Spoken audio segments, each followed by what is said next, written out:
thank you to Mrs. Timmy Roberts and Sienna Woods School Care in Wintersville for donating food for the booth and the band tonight during halftime. Thank you. Federico subs are always the best. Good evening, everyone, and welcome to Clark Hinkle Field. This is Alumni Night here in Toronto. Alumni band, alumni cheering, you name it. It's going to be a packed house. We're going to take this time out just to kind of watch here for a second, because coming up here in just a second is pregame, and that's going to be brought to you by the Toronto High School Red Knight Marching Band, and that's coming up here very soon, right after the toss. We'll be back.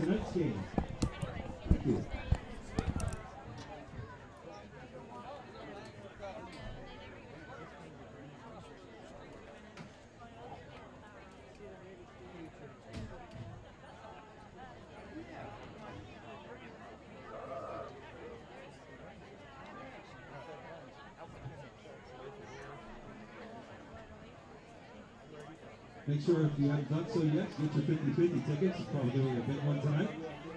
You can purchase your tickets, 1 for $1, 6 for $5, or 15 for $10. Winner will be drawn at halftime.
Red Knights have won the toss and elected to receive.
Ladies and gentlemen, would you please rise and join us in the singing and playing of the national anthem.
Ladies and gentlemen, would you please remain standing for the Toronto High School alma mater.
Ladies and gentlemen, the Toronto High School Red Knight Marching Band.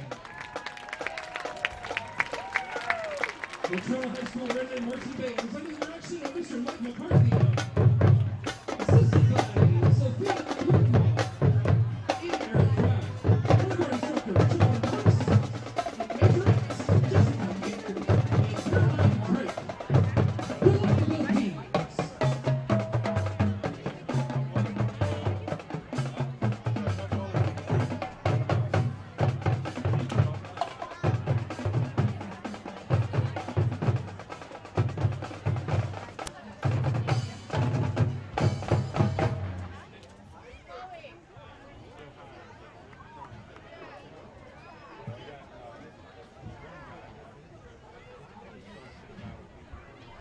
Good evening, everyone, and welcome to Clark Hinkle Field, home of the Toronto Red Knights. I am Rich Coburn. Joining me, as always, is my good friend, my buddy, my pal, Mr. Rob Suffaletta. How you doing, pal? I'm doing good. A little busy. Sorry. That's okay. Running around, having fun. Around, yeah. No, I'm excited, man. What a great night for football. A great turnout. We got I don't know, 100 alumni band came back to play. We're gonna have a nice halftime show, and man, just excited. What a great night. Sunny, warm.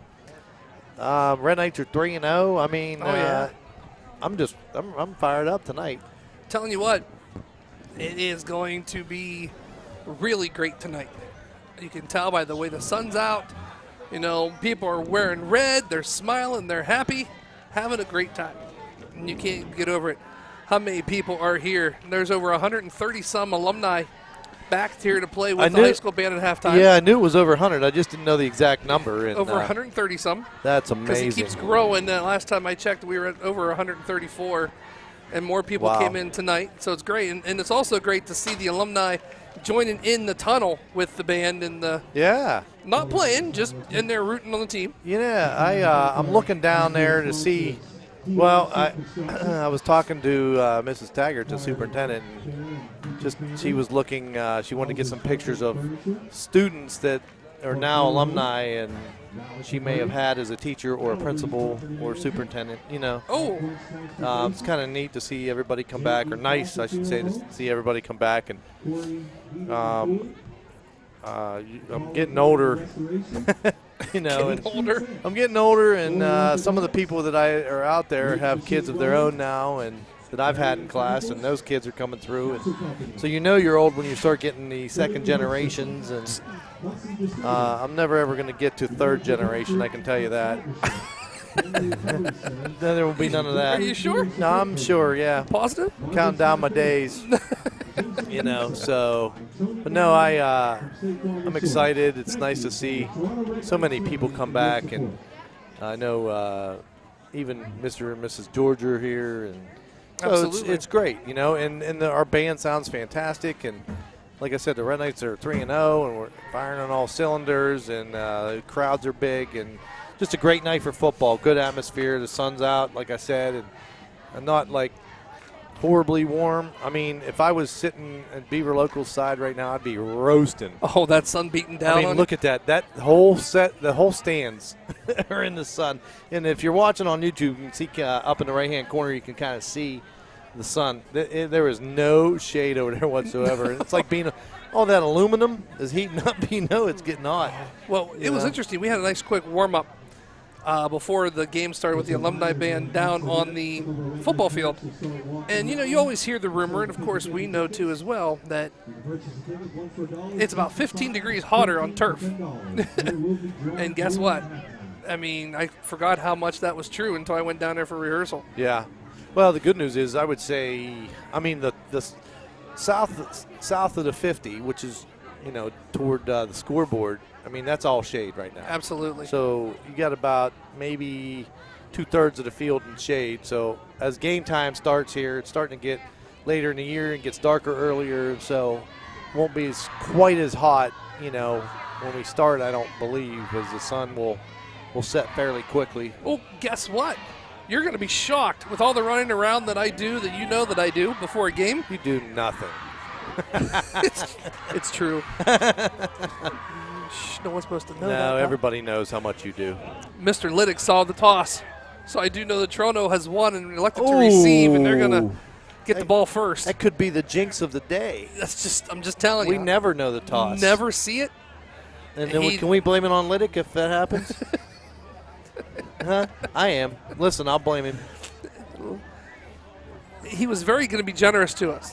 He's going to be generous to us. Yeah, So we'll leave it like that. Well, he does give us the stats. We'll let him slide. Absolutely. But we never know who wins the toss. We never look at it. So right now we're 3-0, not looking at it. That's true.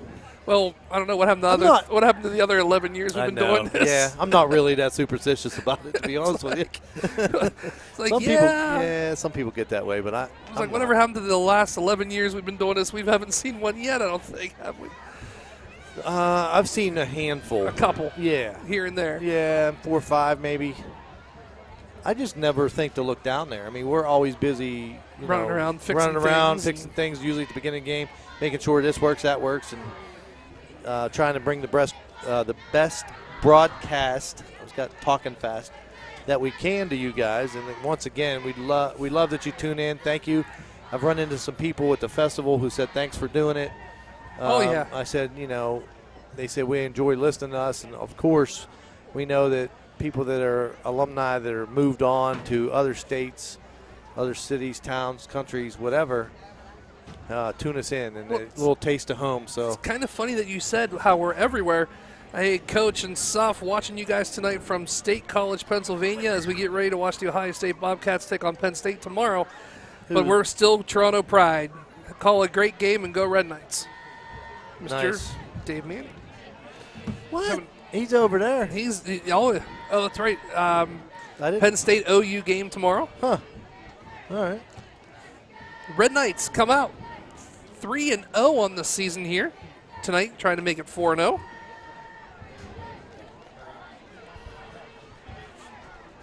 Buckeye Local has a nice, traveled really decently. Yeah, they got a good crowd over there. Pretty big band, too. Oh, yeah. And they sounded loud when they came in, so. How cool was it? We weren't on the air yet, and I kind of wish we were a little bit. I'm going to blame that on myself. But how cool was it to see the alumni march in? I mean, it was a herd going all the way it was the biggest band I've seen in Toronto in 30 years, you know what I mean? I mean, it was amazing just to watch them come in. Yeah, so I thought it was fantastic. It looked like a college band coming in. There were so many alumni here, which is a tribute to everybody that has played in the band. And even though we have a new director and these guys all were with Mr. George. It's bringing back the pride, Still pal. nice. It is bringing back the pride. I agree. And that's, as the Panthers come and take the field.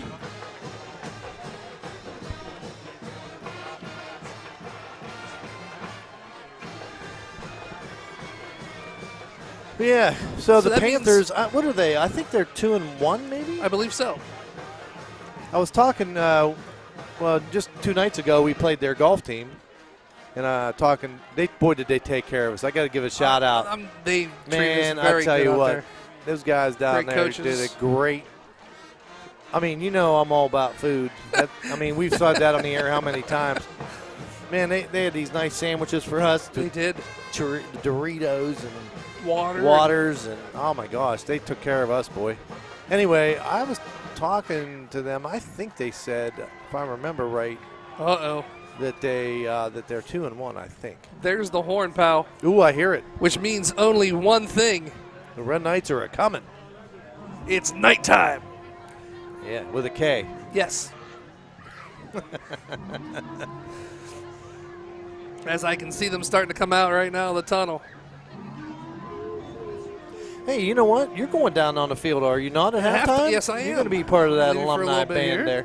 I like the shirts, your graduation year on the back. Mm-hmm. They're really, really cool. They are nice. Yeah. So I can see them over a little bit here. All right, Toronto fans. There's the flag. It's waving. That means one thing. Ladies and gentlemen, here comes your Toronto Red Knights.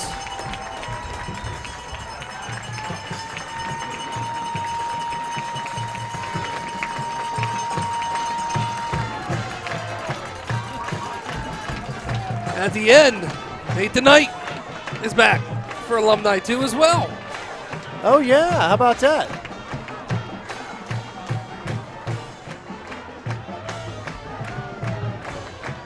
It's cool. There's some even alumni actually played in the tunnel. Yeah, I see that.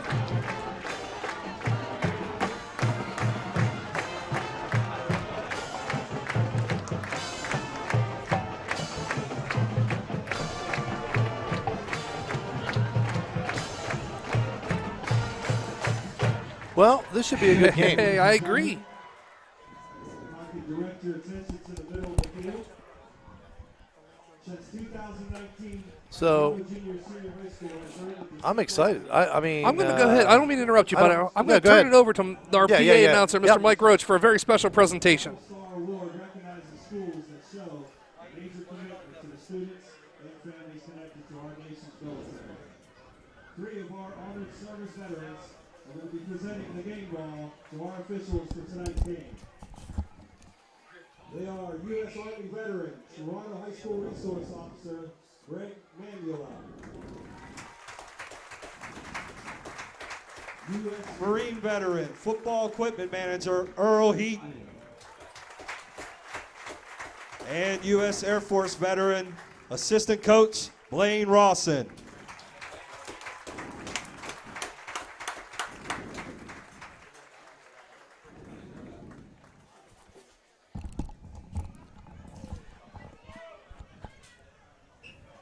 You got it just in time. Good. Yeah. Good.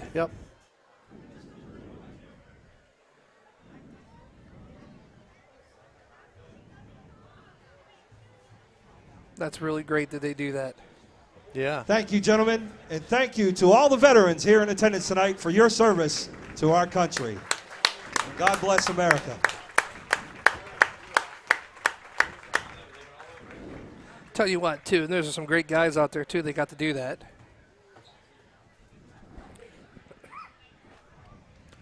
They are.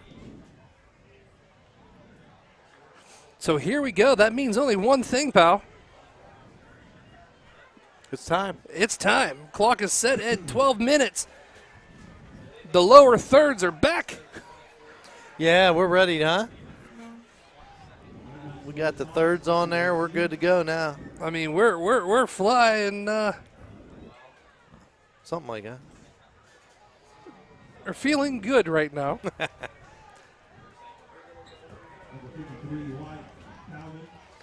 So here we go. I'm sorry, Paul. Go ahead. No, I was saying I like what we're doing. We're bunching our deep receivers because obviously if you're scouting us, you're going to try and kick it away from Dominic Boucher.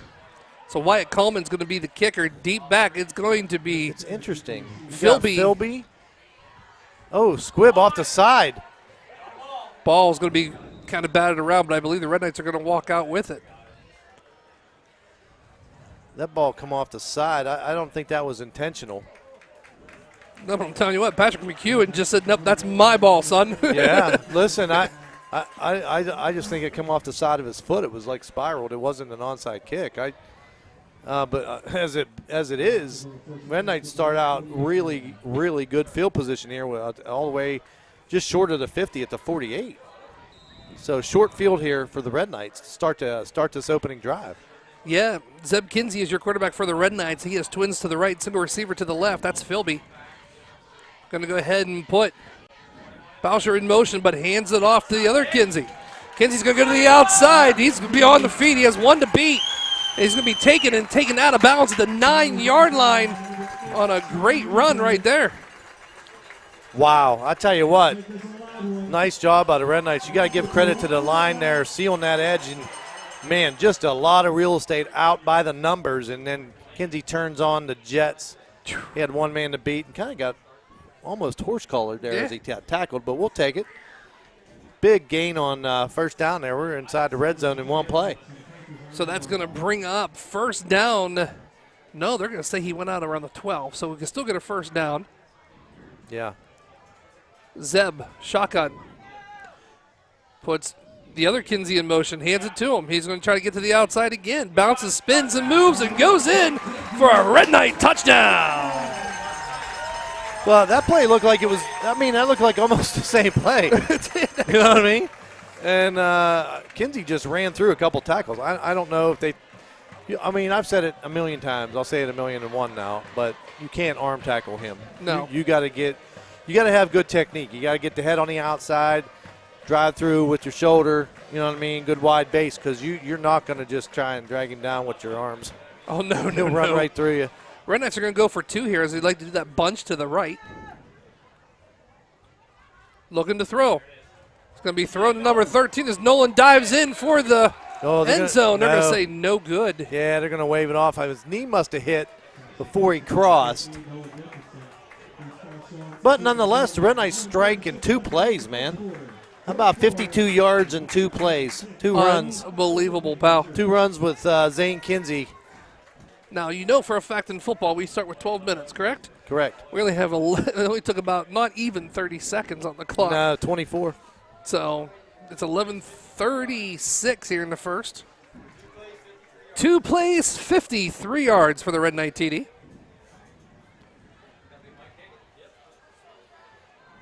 Once again, crew's all back here with us. You got Noah on the lower thirds. Welcome back, Noah.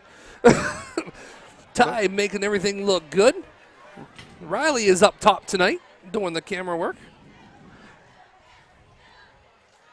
You got Barkus and Liddick beside us like always running the stats. One big happy family, pal. Yeah. So who's kicking off here, Henry? So Henry is going to kick off for the Red Knights. Deep back is going to be number 2. It's going to be Alex McDiffit, and number 13, Jacob Berry. Short one. It's going to be short. It's going to hit right at the 29-yard line. It's going to be picked up take it and probably leave about maybe a 6-yard gain on that until the Red Knights put them down. Decent field position, though. I mean, Absolutely. You know, not a deep kick off the kickoff, and then short return puts them in, I mean, fairly good field position. I mean, if it was a touchback, you'd be at the 35, right? So Absolutely. they're just 37. So for us, it's the same as a touchback, basically. So 1st and 10, ball sitting on the 37-yard line. Let's see what Buckeye Local can do here. Trying to see who the quarterback is. I believe it's Ebright, number 8. Mm-hmm. Going to fake it to the fullback and hand it right off to number 7. He has some room. He's going to shake and bake all the way across the 50-yard line until about the 45-yard line on a really nice run by Dylan Palmer. He's a big boy, too. He looks pretty solid. 5'11", 180, and boy, nice hole on the left side that time. He ran right through it, and then he looks like he's another guy you're going to have to get good technique to tackle him. He's going to run through arms. Got to do it low. Absolutely.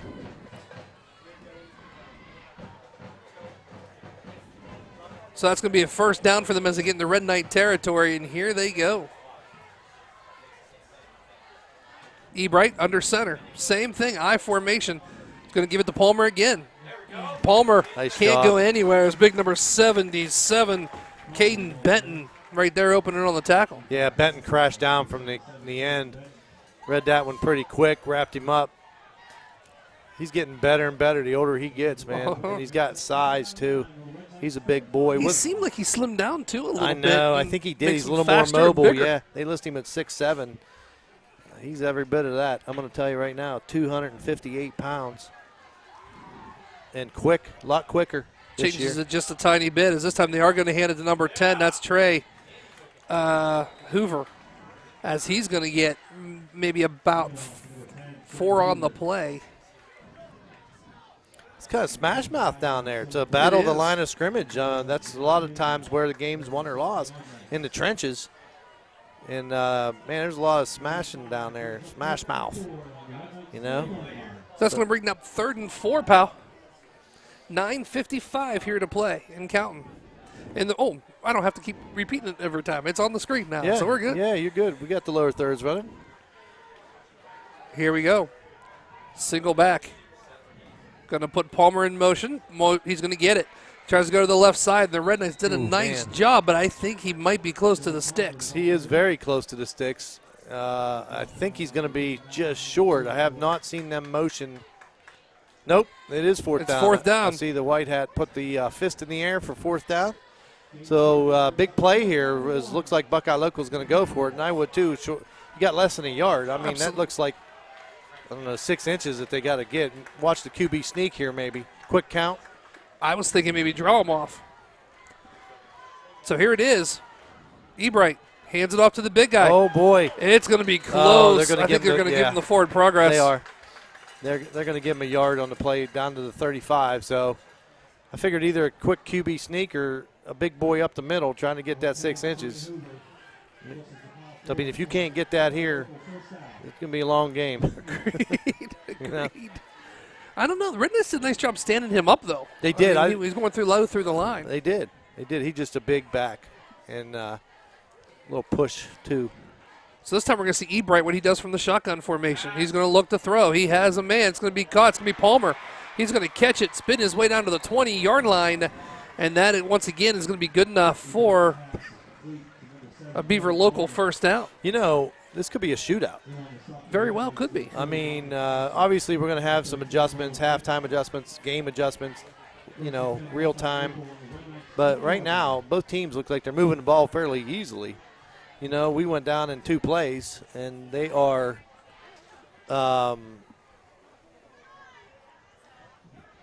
moving right down the field themselves. So Red Knights got to dig in here as they're knocking on the red zone. Ebright goes under center. He's going to look. He's going to hand it off to Palmer. Palmer's not going to have a chance to do anything. Man. Seth Thomas is right there. Well, I tell you what, just as I was saying that, Red Knights bend, don't break. Nice job defensively that time to stop that. As Seth Thomas there quickly. He's got a lot of experience. He's a junior now. And aggressive player, big kid. kind of anchors the middle of that defense. Came up and made a nice tackle.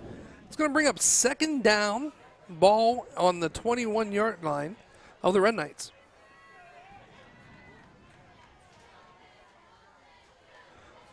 Goes into shotgun. It's going to be Ebright. He's going to fake it and hand it off to the big guy, number 10. That's going to be Hook. He's going to try to get outside, but Red Knights did a nice job on the shoelace. Yeah, Dom out there in space made a nice tackle. Went down low, took out his legs. Boucher from his corner position read the run, came out and stopped that one. Trey Hoover doesn't seem like he's a small guy either. He's not, and I'm going to tell you what, his dad's the coach. I played against him in high school, not in football, in baseball, but his dad was a beast in high school, and his son is too. He's a big boy. Buckeye Local, Beaver Local. We're playing the Panthers, man.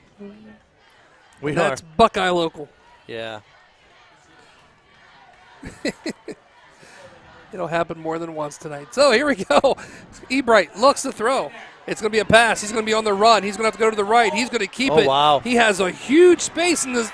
He's going to go in for a touchdown. As we are getting on our thing, we got caught up in the speaker. We did, but I tell you what, we did a nice job of flushing him out of the pocket. We did. We just couldn't track him down. I think, was that Andy Silverthorne and Seth Thomas. Seth Thomas flushed him out? Mm-hmm. But, man, he's got some wheels. Because once he got to the outside, he had some good blocks downfield by the receivers holding their blocks too. And he turned adjust, just ran away from him. Well, they're going to decide to go ahead and go for one. Their kicker, number 53, that is Wyatt Coleman. Number 12 is the holder, Dombrowski. There's the snap, the hold. Its kick is up, and it is down the middle. Straight down the middle for the 7 points. So it is good. So with 6:53 here to play, or 6:23 here to play in the first quarter. That was interesting and almost didn't get off. I agree. I mean, it was a wide snap. He left his planted knee to get it, came back, put it down just in time. That's all timing on the extra point. You know what I mean? I don't know how he got it off, to be honest with you. I thought for sure he was going to just say, heck with it, pick it up and try and make something happen. But no, he put it down, and credit to the kicker to keep his composure and focus and drilled it right down the middle. Unbelievable, pal. Oh, yeah, I know.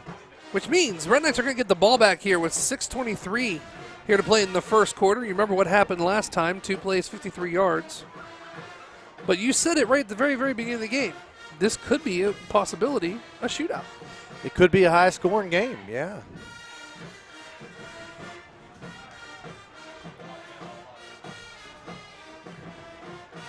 So, on the return, we've moved up Kinsey and Boucher, and we've put Spencer Board and Philby back deep. Back deep? Yeah, because most kicks don't get all the way back, and so we're trying to get the ball up. Well, we saw his leg on the extra point. Let's see it now. Yeah, it's a deep back. Yeah, it's going to go to Bowser. Bowser's going to take it at the 16-yard line. He has a hole. He's going to try to get it, but not before he goes. Nah. Oh, might have got a quick whistle on there because he never touched the ground. He came down on the Buckeye Local player. He tried to start running, but they already blew the play dead. That might have been a little premature. Good return, though. We got good field position, almost the same as what they had. We're on the 36. Oh, yeah. They started on the 37, and we had a really good field position to begin the game with. But all right, let's see if we can answer this. Nice view right there of the line. Here we go. Shotgun, empty backfield for the Red Knights. Bowser in motion. Gives it to him. He's going to try to get to the outside. He's going to shake a little bit and gets about 2 or 3 on the play. Well, got what he could. Running to the short side of the field is a little bit tougher. You know, it's hard to string them out and open up some gaps. Everybody gets kind of congested in there. Got to try to pick your way through. So, decent couple of yards on the play. Takes us to the 38, pal. 2nd and 8. Sidecar is McKinsey brother. As Zeb looks, He's going to keep it himself on a quarterback option. He gets a nice shot. Oh, we fumbled. And we fumbled it. Well, I tell you what, that was a hit. I saw his head whip back. He got hit right between the numbers, and then, man, that was a square hit, clean. Might have got a helmet in the chin. That was almost head to head there, but somewhere along the lines, it was hard to see with all the people. But he coughed it up, and Buckeye Local gets the turnover going the other way. Good field position, starting at the Red Knight 40. I wouldn't have been able to keep up the ball if gotten hit like that. That was a solid hit, boy. That'll hurt you. So Ebright's going to go into the shotgun formation. They're going to hand it off to number 4. He's going to keep his feet moving as he chucks down, crosses the 35-yard line to the 34, and that's Noah Corum. I tell you what, they come to play for sure. Yes, they did. They're a physical team, and we are too, but right now they're winning the battle up front. That's a big gain on first down. That looks like a gain of about 6.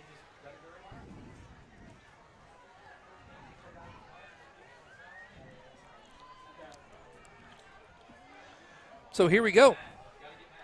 Give it up. Ebright's going to just take it himself, follow the 4 or 5 blockers that he had as he keeps his feet moving, crosses the 30-yard line to the 28-yard line. That's going to be good enough for a Panther first down.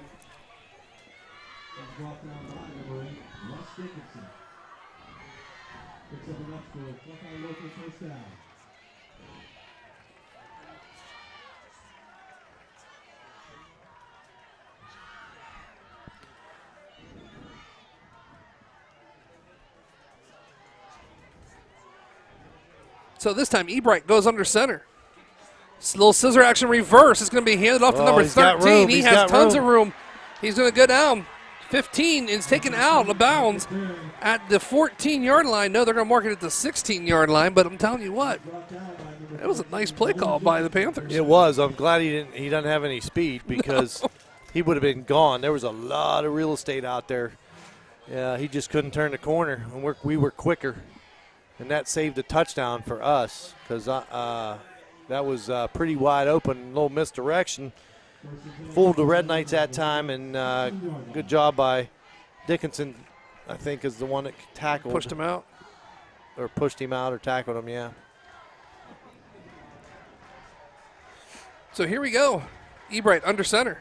Looks, hands it back off to Barry, but the defense did a nice job. That's number 59, I believe, Andy Silverthorne. And also number 53, Seth Thomas on the tackle. Yeah, it's tough running up the middle on the Red Knights. I mean, you got to hit the edges. They've had a little bit of success, maybe off tackle, but not straight up the middle. And normally, too, when you look at it, the Red Knights do a really, really, really nice job of containing it. Yeah, they do. Here it is. Ebright looks to throw underneath. He's going to throw it to Hoover. Hoover's going to catch it, and he's going to dive past the 5-yard line. That's where they're going to mark it at the 4, and that's going to be good enough for another Panther touchdown. Or first down. Or first down. Yeah. Well, that was a nice little play, a little bootleg. Just kind of floated out there, roll the quarterback out where he can see down the field. And maybe I should go back to work on something. It's been two mistakes so far. Turn the huddle camera down. Go ahead. Third and 20, or 3 minutes and 29 seconds of play. They're going to give it to him. He's going to try to go up the middle, but he's going to be down. Ooh, they're going to mark him down to 1, I think. That's just a quarterback keeper. Spencer Board was in there. Spencer Board saved a touchdown right there for the Red Knights. Oh, I misspoke on our kickoff. It's Brady Fair, number 15. I said Spencer Board. I'll correct that. But anyway. Second down and 1. Yeah, knocking at the door. From basically the 1. Goal. Second down goal from the 1. Yep. Putting in motion, handing off to Hoover. Hoover's going to get it and go into the end zone for a Panther touchdown. Wow. What a turn of events here. So, a lot of scoring. Red Knights have to answer. They're going to kick the extra point again. It's going to be number 53 kicking that extra point for him again. Wyatt Coleman. It's going to be held by number 12, Grant Dabrowski. They got 17 on the clock. He changes his shoe. So they got to get this one off. They're down to 12 on the play clock. 10. He's still no rush. No, he's still lining up. He's at 6. Oh, my gosh. They get it off There's with the kick. 3. The snap. It's blocked by the Red Knights. They got it off with 3 seconds. That's crazy. He has to go change his shoe. I watched him. Takes off his, because he's a lineman, so he takes off his, puts a kicking shoe on and goes over, and almost didn't get that one off. But good thing is we blocked it, so it didn't really matter. That's very true.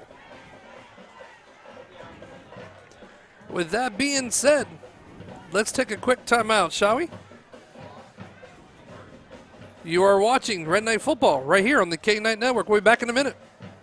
Do we really have to choose him to be our next spokesperson? Seems like a good fit. But he's so boring. I'm yawning just talking about him. Well, it's our job to change that. Guys, I think you can hear us. Sounds like you're on the fence. Why don't I just leave you my resume? Yes, it's laminated.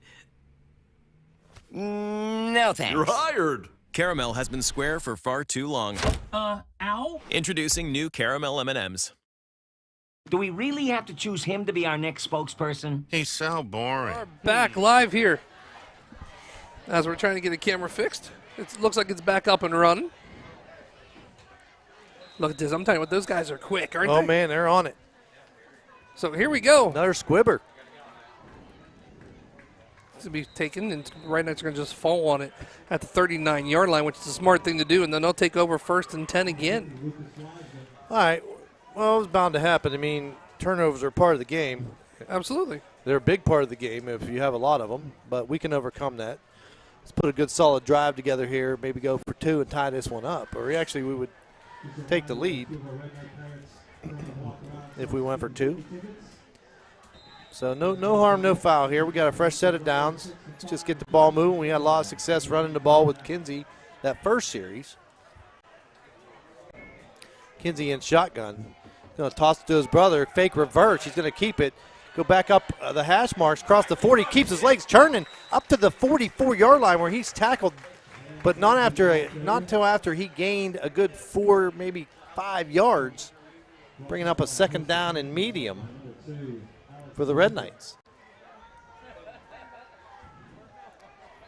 Coming up here with just 2:20 to go in the first quarter. Red Knights down 13-6, as you can see.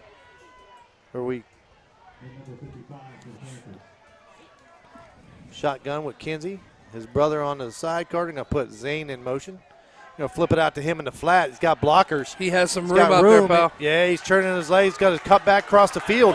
He's got a wall. He's 40, 30, 25. He's going to get tackled just outside the 20. Going to get down to about the 21-yard line. Big game for the Red Knights. I'll tell you what, nice run, nice. I know we talk about this every game, but it's amazing to see their vision. He saw it was nothing was there on the right side, cuts it back to the left. Down. And oh, no, it's Buckeye. It's Buckeye Local down. That's our quarterback. Yeah, Ebright. That's Ebright, I believe. It looks like a number 8. Oh, either 8 or 0. Do they have a 0? No. No, it looks like it is 8. Skylar Ebright. It is, yeah, it's 8. That's our quarterback. That could be a big injury. Doctor is there, checking him out.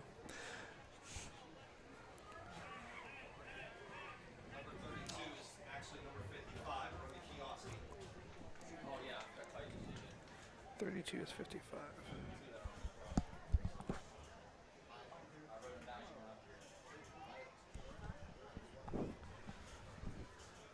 So I just got a roster check here. Okay. Number 32, Brandon Kioski, is actually running number 55 tonight. Oh. For the Panthers. How'd you get that roster check? Listen, I'm telling you what, Mike takes care of us from the other booth. Yeah, yeah. Mike Roach? Mike Roach.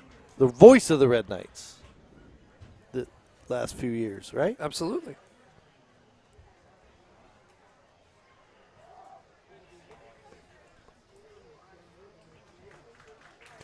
That's a good sign as he is up a little bit walking on his own.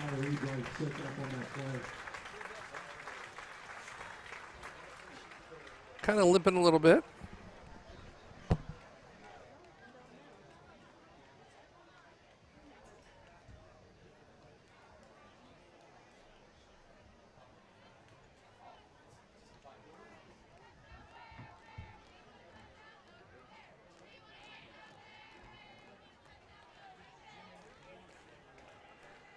So, with that being said, I see them working on him. That's good news that he's walking off on his own. So we're going to reset the play clocks here. And here we go, 1st and 10. For the Red Knights, ball on the 21-yard line. Zeb. Fakes it to Zane. He's going to keep it, goes up the middle. He has a blocker that he follows and he gets to the 15-yard line. Nice job by Benton as he goes right off his back and gets tackled right there by number 53, Wyatt Kalman.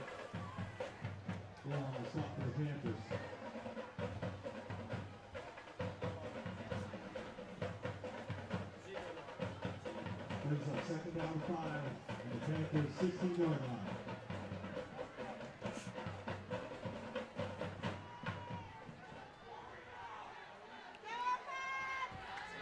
So here we go. Zeb behind all by himself as they put Bowser in motion. Looks. Zeb's going to keep it. It's going to go right up the middle as he gets to the 10-yard line. And that should be good enough for a Red Knight first down.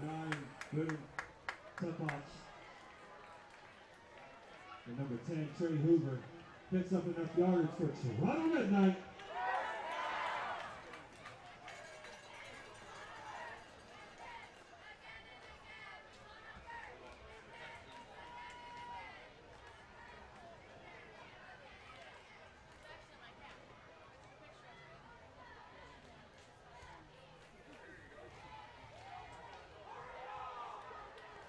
Eight on the play clock as they're setting it up here. Zeb looking, 3 on the play clock.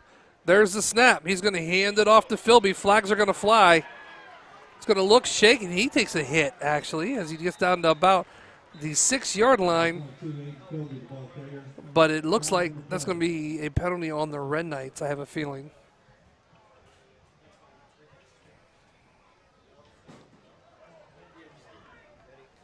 Shift on the Red Knights.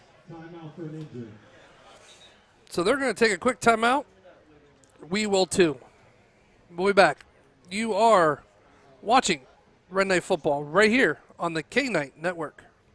Losing a loved one is a very emotional and difficult experience. The Foster family and their professional staff at the J.E. Foster Funeral Home treat you like their own. For over 35 years, Jeff Foster and his son Jay have been serving Jefferson County and the communities of Toronto and Smithfield. If your family is faced with the loss of a loved one, or if you simply wish to discuss your pre-planning options, turn to a family you can trust. Visit their website at jefosterfh.com to see how their family can care for yours. And we are back live here at Clark Hinkle Field. Yeah, 13-6. Can't see who the injured Red Knight is, but hopefully we're okie dokie. They got the helmet off, I know that. And I see the leg squirming, so he must be in a little bit of pain. Because you just don't lie flat if you're in pain, you know what I mean? So hopefully he's okay, whoever it is. I can't get a number on them. I'm sure we'll get it here in a minute. But Red Knight's got a nice drive going, but penalty backs him up. Back out to the 15.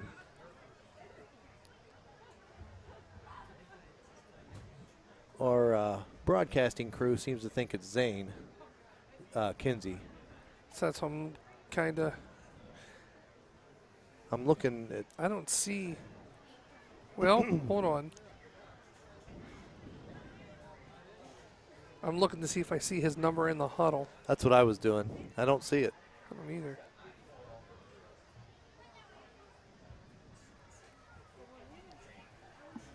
We're getting confirmation from Liddick here. He has the binoculars. So it looks like Zane Kinsey. He's a tough kid, though. Oh, absolutely. Sure he'll bounce up. He did, and look, he's going to walk off on his own too. Yep. That's always a good thing. Yeah. Actually, I don't mean he's going to walk off. He's going to run off on his own. And there he is coming into the screen, 21. He's got to come out for a play, but he's a tough kid. I figured if it's nothing major, he's going to be back up. Agreed. So that's good. All right, so Red Knight's backed up now to the 15. It's first and goal to the 15. No, we can still get a first down here, pal. We can? At the 1. Really? Yep, that's what they're saying. So here we go, bunch to the right. Zeb's by himself in the backfield. There's the snap. Here they all come. There's the toss. In the end zone, it's going to be Philby with a catch, touchdown. Boy, There's going to be a pass interference call, too, on that. It's probably going to be declined. And the Red Knights are going to go in the end zone for another touchdown. What a catch by Philby. How about Philby? He basically shed the blocker, and he was all over him, and he still caught it. What a nice job. That's concentration there. Great throw by Zeb Kinsey. Right on the numbers, and good hands by Philby, even with a guy hanging off of him. We're going to have holding and then pass interference. So what we got to do, redo the play? We got 2 penalties on the play. Oh, where did the holding They're going to have a holding on the Red Knights. Yeah, I don't know. They got holding on the Red Knights, pass interference on Buckeye Local, offsetting penalty, so there's no touchdown. No, they're going to take that off the board.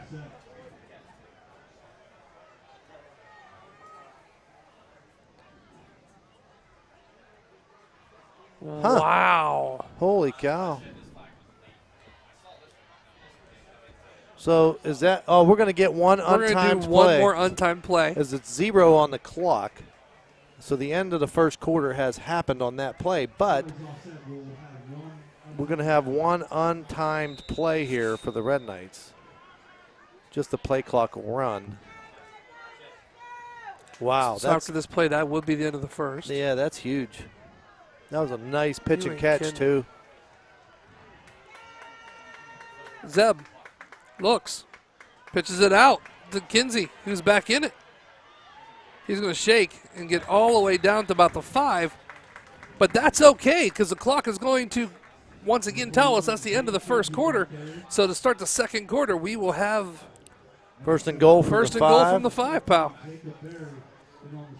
Well, they're going to mark him at the 6. But either way, we're down there. Oh, come on, we're close. We're down there. We got 4 plays to go 6 yards. What's wrong with just one more yard, right? Yep. So that being said, we're going to take a quick timeout. You are listening and watching Red Knight football right here on the K-Night Network. We will be back. Gus's Goodies, decorated cakes. We make peanut butter pies. Brownies, cupcakes, delightfully delicious. We make angel food cakes. You gotta try our oven fresh donuts. Go ahead and ask your friends. Gus's Goodies, baked with love. Gus's Goodies. And we are back live here as we get ready to start the second quarter. As your Red Knights right now are down 13-6 against Buckeye Local. But don't fear, the Red Knights are inching their way into the goal line right now as they are sitting right now at the 6-yard line. Well, like I said, this could be a just back and forth kind of game, high scoring. You hate to say it, but those are the kind of games you like to call compared to like the big blowouts Absolutely. of 65-0 or whatever like that. Absolutely. They're great. They're a lot easier for us. You know, like you said, they're a lot easier to call and they're fun. So, all right, Red Knight's going to spread them out a little bit. So here we go. Zeb Kinsey back by himself in the shotgun. Single receiver is going to take it. He's going to go to the corner. In the end zone. And he's going to be in. Touchdown, Red Knights. Man, that speaker is pretty. That's my fault. That's my fault. I'll switch you chairs. Oh, no, I'm okay, pal. Because then you can watch that instead of the monitor. You know what I mean? You can see it. I just meant because I'm the one that put them up there. Me and Earl, you did? When they blew those are the two new ones oh. we had. One of the new ones we had to put up. I was like, boy, that one's pretty. Should have backed it up a little bit. Never thought of it. Anyway. Yeah, that's all right. Red Knight's going to go for 2, looks like. So this is a big 2-point conversion. We can take the lead again. Spencer Board sitting behind Zeb Kinsey in the shotgun formation. There's a snap. Fakes it to Spencer. He's going to roll. He's looking. He has a man open. And it's going to be an incomplete pass. Or not incomplete. So that's going to be the 2-point conversion's no good. So with 11:53 here to play in the second quarter, your score. Panthers 13, your Red Knights 12. I like the play action pass. You get them to bite, get the linebackers to come up in there, and then you roll Kinsey out. He had 2 guys over there. Problem with that is you got 2 guys in the same area, right? You need a little more separation because you got also the defenders with them. True. And then you have linebackers scraping and getting over there. So tough pass, especially. I always hated rolling out to the left if you're a right-handed quarterback. You got to kind of open your shoulders, square it up, try to get some mustard on it. You know, it's hard to do. Jenna Lazier, Jenny Mislinski, Jennifer Gooch, John Abell, Jessica Maynard, Jordan Reisler, Kaylee Yasho, Kaylee Zadinik, Kennedy Cottrell. Well, it was a good touchdown, though. Lady Perica, Maddie Anderson, We talked about Alumni Maddie Night. Stewart, We talked about the Madison band. Here are the alumni cheerleaders. Michaela Melville, Megan Rawson, Mindy Phillips, Molly Cheetalk, Riley Kenzie, Stephanie Ayers, Taylor Stewart, Eden Unkefer, and Brittany Blecky. And here we go on a short kick. It's going to be actually pooched right back into the hands of number 12, Grant Dombrowski. And thank goodness he's tall, pal. He is tall, and he needed every bit of that tallness because that ball almost got over his head there. It was off the fingertips, but it bounced right to him, and he just dropped. You know what I mean? Agreed.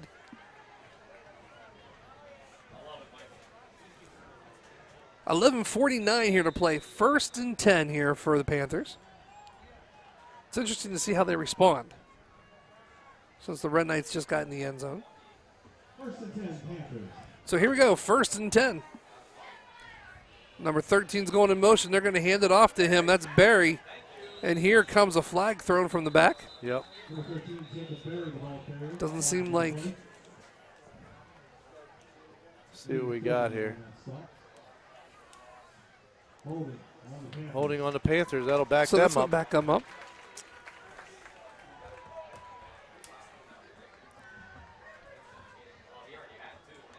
So that's going to bring 1st down and 15. Just started the second quarter. It's crazy, isn't it? Oh, it is. The first quarter seemed to drag. It did. I don't know. Maybe it was just me, but we're just starting the second here. But in a good way. It's actually 1st and 23 as that's a spot foul. Trips to the right. Ebright sends Hoover in motion. He's going to get it. Hoover's just going to have to put his head down and run as the Red Knights were right there. Seth Thomas. That's Seth Thomas. Tackle in space. I mean, such a fundamental key play. It's hard to tackle in space sometimes. The Red Knights have done a nice job a few times tonight because those you know, when you don't have the help, man, and you're on that island, it's tough sometimes, you know, especially if you got a little shifty back, you know. Hoover's just a bulldozer, so it's a little easier. But, I mean, it's hard to tackle him, but at least you don't have to worry about the moves left and right too much. Ebright back into the shotgun formation. He's looking to throw. Double teaming Cam, which I would too. He has a man open. Almost picked off by Aiden Philby. Did a nice job back there reading his key. And I'll tell you what, Philby's a pretty tall kid too. He had great closing speed, and he came there. He actually was beat a little bit. He was about a step or a step and a half behind, but made up the ground quickly as he can run. We have a lot of team speed. And then rather than sell out and try to get the pick, he just went and knocked it down. And that's okay. And that's perfect, right? That's perfect because now it's 3rd and a country mile here at 24. 3rd and 24 on the 29. Ebright looks to throw again. We have a blitz. It's going to be Thomas as he gets rid of the ball, and he just kind of pretty much had to throw it away. There was Well, yeah, You know? so I'm not Max. Andy Silverthorne was coming up there, and because there was some real estate out there, but he filled it and forced that throw because I think he was looking to run. There was nobody open downfield. We covered them really well down the field. So smart move on his part by Ebrey. He just threw it away because there was nothing going there. No, I agree. So they're going to punt it away for the first time tonight. It's the first punt we've seen all game. It's coming in the second quarter at 10:32. There's the punt. Wow. Deep back is Bowser. Bowser. That's Be a interference. flag on the play as the ball. That's interference. Kick catch interference. Kick catch. Something like that. Isn't that what that's called? It is number 55 right there in his way, and that's going to actually be Kioski. But we'll find out what the man in the white hat has to say. Well, we have a pretty good idea. Dominic, Listen, that we've was been wrong before. I know. That's all I can That say. was a beautiful punt. I got to give credit I agree. to Buckeye Local there because he booted. That was a nice spiral. The only negative, if I was going to critique it, is that it didn't turn over. No. It was a spiral, but it came down backside first instead of turning over and coming down with the tip first. But other than that, it was a really high kick, which lets the defense get down there, the coverage team. So here's the question. Do you have him kick it again, or do you just go ahead and take it? I think I would take it there. I think I would take it there, but I'm not the coach. And he is. I mean, that's good field position. And I agree. I mean. But he's still going to take the penalty to move it up, though, I believe. Yeah. So, I mean, instead of re-kicking it and coming into worse field position you possibly can. Right. So why make him kick it again? You're going to be across the 50 anyway. I agree. Which does. It takes him right into the Panthers' territory.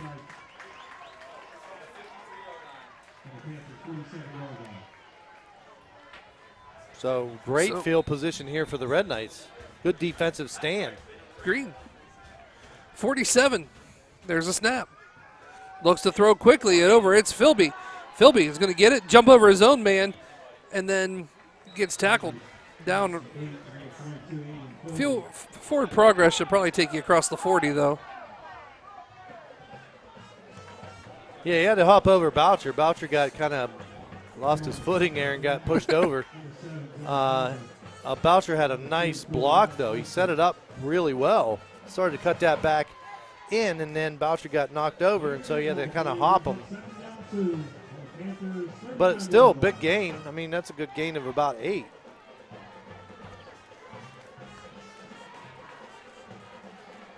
So, Zeb McKenzie's going to be all alone in the shotgun formation. Twins to the right, and we're going to get a timeout called, I bet you, by the Red Knights. And we do, as the play clock was sitting at 8 seconds. That's what I was going to say. We've been slow on a few plays, getting them in there and getting them to the line.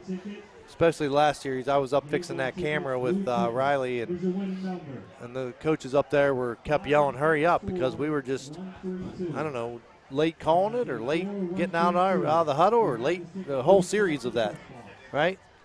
So. With that being said, 9:37, let's take a look at our sponsors as we thank Jefferson County Cable. We truly appreciate you, and of course our news partner and our station partner, we couldn't do anything without them. We truly appreciate them. J.E. Foster Funeral Homes, where their emphasis on family carries over to yours. We thank you so much. Valley Converting here in Toronto. Please help us recycle for our future. The Manning family. They want to wish the Red Knights the best of luck this year. Jimbo, class of 49. Donna, class of 50. Kathy, 71. Ronnie, 72. Bill Manning, 75. We'll be back here after this to do some more. As the Red Knights take a look back, it's Zeb. Zeb looking to throw. Has a man deep. It's Aiden Philby, and it's going to go into the end zone for a Red Knight touchdown. Beautiful. Boy, I tell you, is that pretty to watch or what?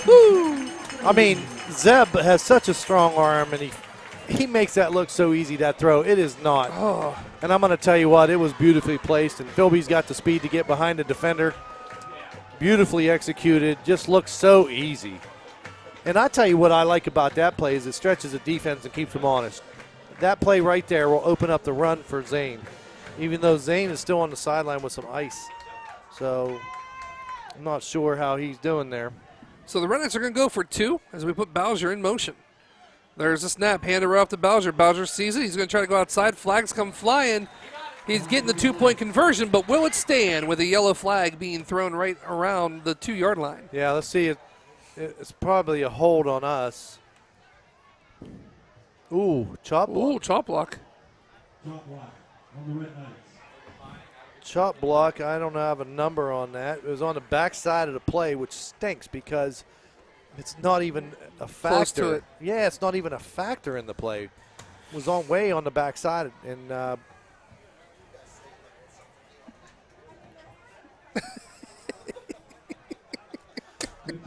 yeah, we don't get that called a lot. No. You know? Not at all.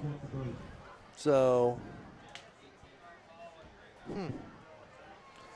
So that moves that ball all the way out to the 18-yard line. So now the 2-point conversion, much more difficult.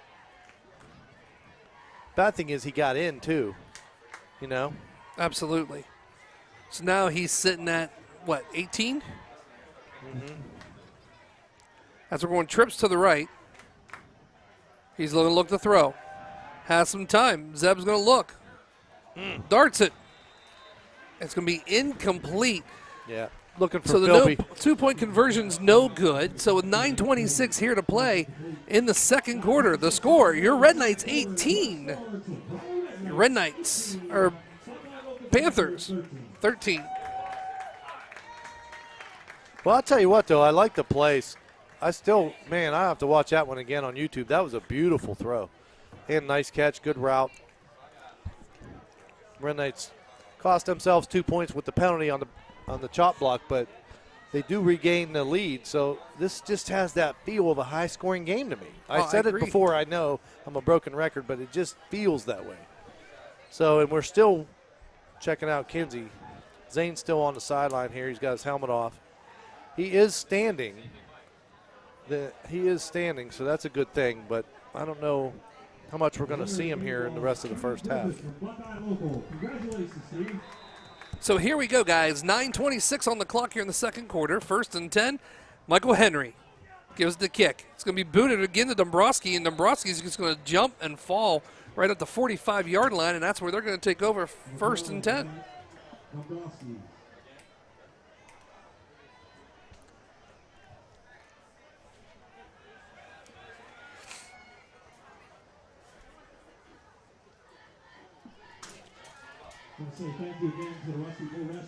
So,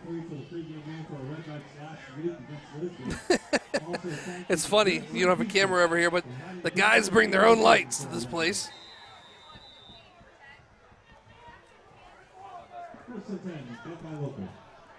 First and 10, Buckeye Local. Ball on the 45-yard line. Ebright takes it as it's an option. He is going to option it out. The flag's going to come flying too.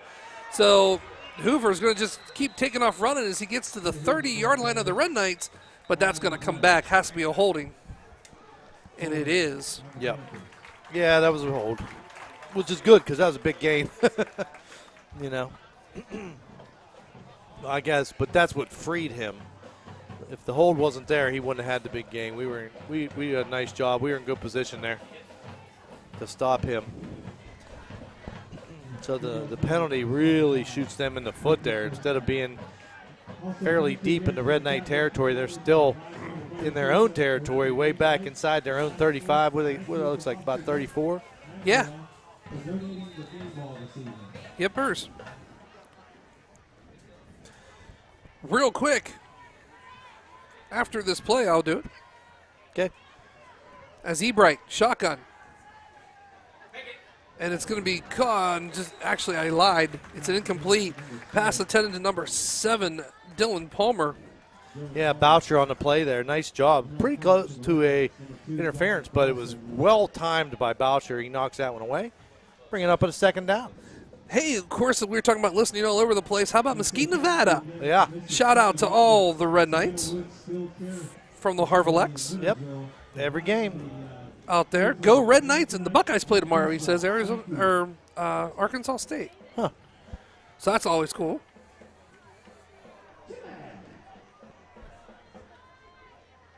So here we go. Ebright. Ooh, a little Putting scissor. McDiffit. Give it to Hoover up the little scissor action. Misdirection. They've had some success with that. But again, tough sledding up the middle. Even as big and strong as Hoover is, we have a lot of big guys in the middle, man. It's hard to run up there. Here's the issue I have, or the question I guess I have for you. When they came out, they were running that power I. Yeah. And they were doing really good with it. And then they jumped abandoned out and went to a shotgun formation. I don't know. Trips to the right. I mean, I'm okay with them doing that, but as it's going to be caught by number 13, and that's Perry. Dickinson on the tackle. I tell you what, we are doing a great job of wrapping up. We are. Not too many yards after the catch. I mean, that was a good play action to Hoover. They're going to roll Ebright out to the right. Nice pitch and catch, but, man, we are wrapping up. There isn't much after they catch it. And that is going to be a timeout for the Panthers to talk some things over with 8:13 here. Coming up at halftime, well, it will be the Buckeye Local Band.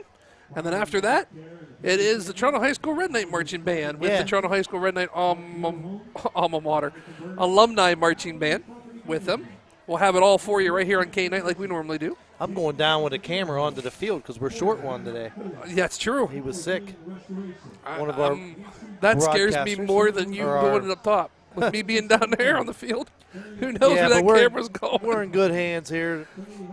No, I meant who knows what you're going to be filming down there. Actually, I could do it from here.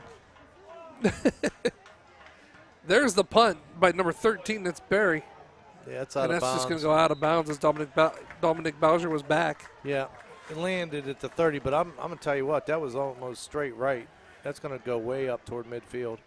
He's still walking as he takes it all the way to the 42-yard line. So if I'm in the middle of playing and if I see a camera come like 2 inches from my face, is that what I should say? Yeah, I'm going to zoom in on you. Well, no, I just meant you walking right onto the field, you know? Yeah. No, it's great. Last time I didn't do it. With Cameron being in the band now, I thought this would be a great time to be on the field with her. Yeah. And also, my wife's going to be on the field, too, so it could be a fun halftime. Oh, it always is. Every time they do it, it's great. Twins to the right. Bundled trips to the left. Looks. Oh, Throws. He he's got has him. a man He's got deep. It's him. Bowser. Bowser. Oh, just couldn't keep it in. Holy cow. He was 5 yards. He was 5 yards behind the defender. 5 yards he beat him by. That was, wow. He's kicking himself. I know he'd like to have that one back. I'm going to tell you what. You know what it was, don't you? You know what? Here it comes. I got it. Oh, I got this. No, I don't. Uh-oh. And that's happened to many people. NFL will do it all the time, pal. You know what, though? That play is there. We have that deep ball. Now, they're going to take a timeout and talk about it, and I think that's a smart move by Buckeye because we have shown we can throw the ball deep consistently right now. That should have been a touchdown, right? It wasn't. It happens. Even the pros drop them. But the fact that he was that open and that we did score on another play like that, I agree. The last time, you got to regroup as a defense here if you're Buckeye. Oh, I completely agree with you, buddy. It says we have a little bit of time. Let's finish up our sponsors, shall we? DeCarlo's Pizza, North 4th Street in Toronto, 537-5555. Let's go see Paul and Joanne. We truly appreciate them for everything they do for us. Gus's Goodies over there in Main Street in Weirton. Gus, with him, it's always baked with love. Baked with love. Uh-huh. And M&M True Value Hardware. Scott Campbell and them guys down there. We thank you for jumping on board this week with us for the rest of the year, and it's awesome. So thank you so much. 7:55 here to play in the second quarter. 18-13 Red Knights.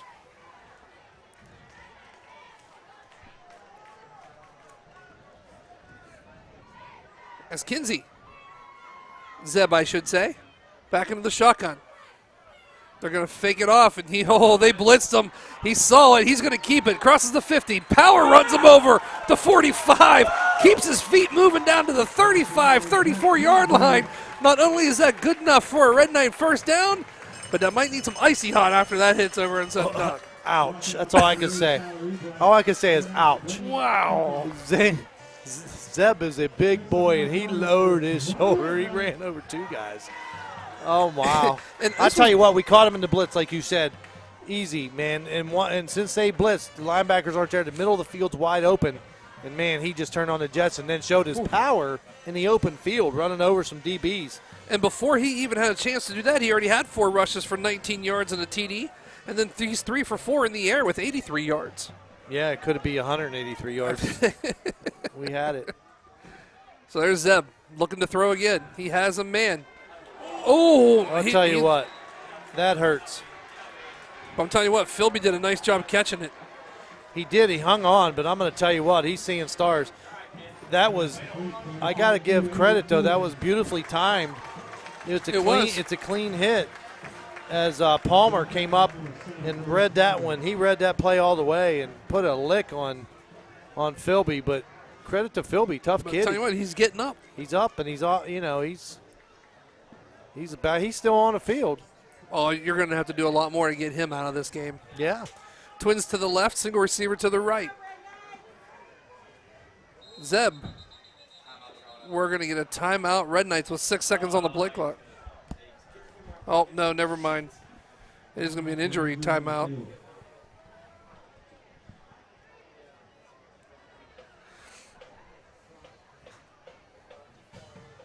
Yeah, so far, Zane Kinsey, 4 rushes for 67 yards, 1 TD, and 1 catch for 36 yards. 104 all-purpose yards for Kinsey, for Zane. Aiden Philby, 2 catches for 47 yards and a TD.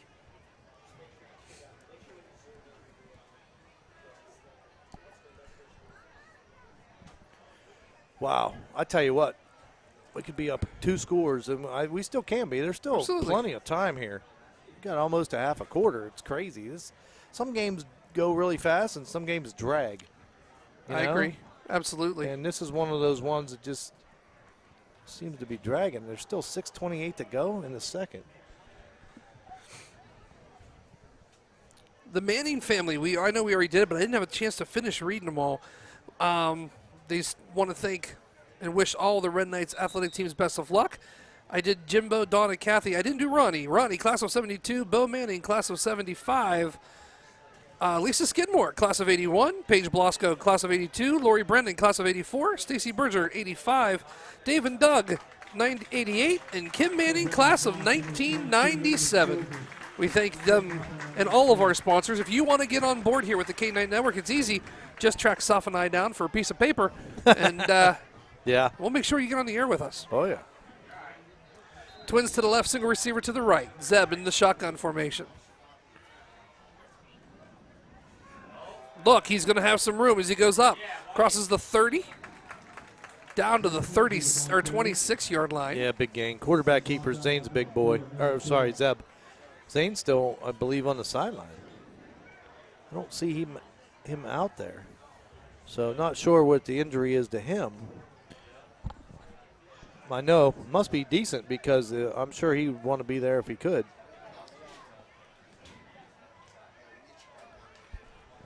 But here's what I like: 3rd and short, 3rd and 2. Yep. Ball on the 27-yard line of the Panthers. He's going to look to throw. He's going to get caught in the backfield for probably a loss of a couple. And that's going to bring up 4th down, but it's going to bring up about 4th down and 5, though, in pretty much 4th down territory range for the Red Knights. Yeah, they got to get to the 25. That ball, actually, they marked at the 31, so now we're, 6 instead of, but we were, that play was, I don't know if it was a busted play, quarterback keeper all the way, or he just started to run it because somebody ran a wrong route. It's hard to tell, right? All I know is we lose 3 yards, and we got to get to the 25 for the first. But the time is continuing to run. So 5 minutes here as Red Knights are going to have to take their last time out. 2 on the play clock.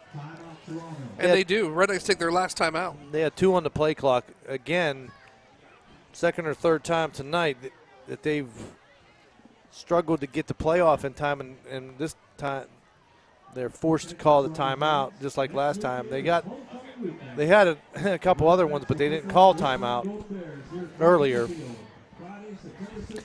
Yeah, I see Zane. He's still on the sideline.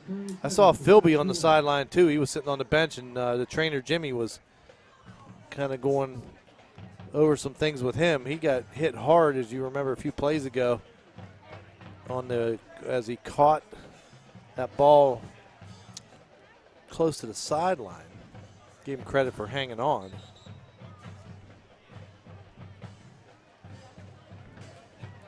All right, so here we go. Red Knights facing a 4th down and 6 on the Buckeye Local 31-yard line as they huddle up.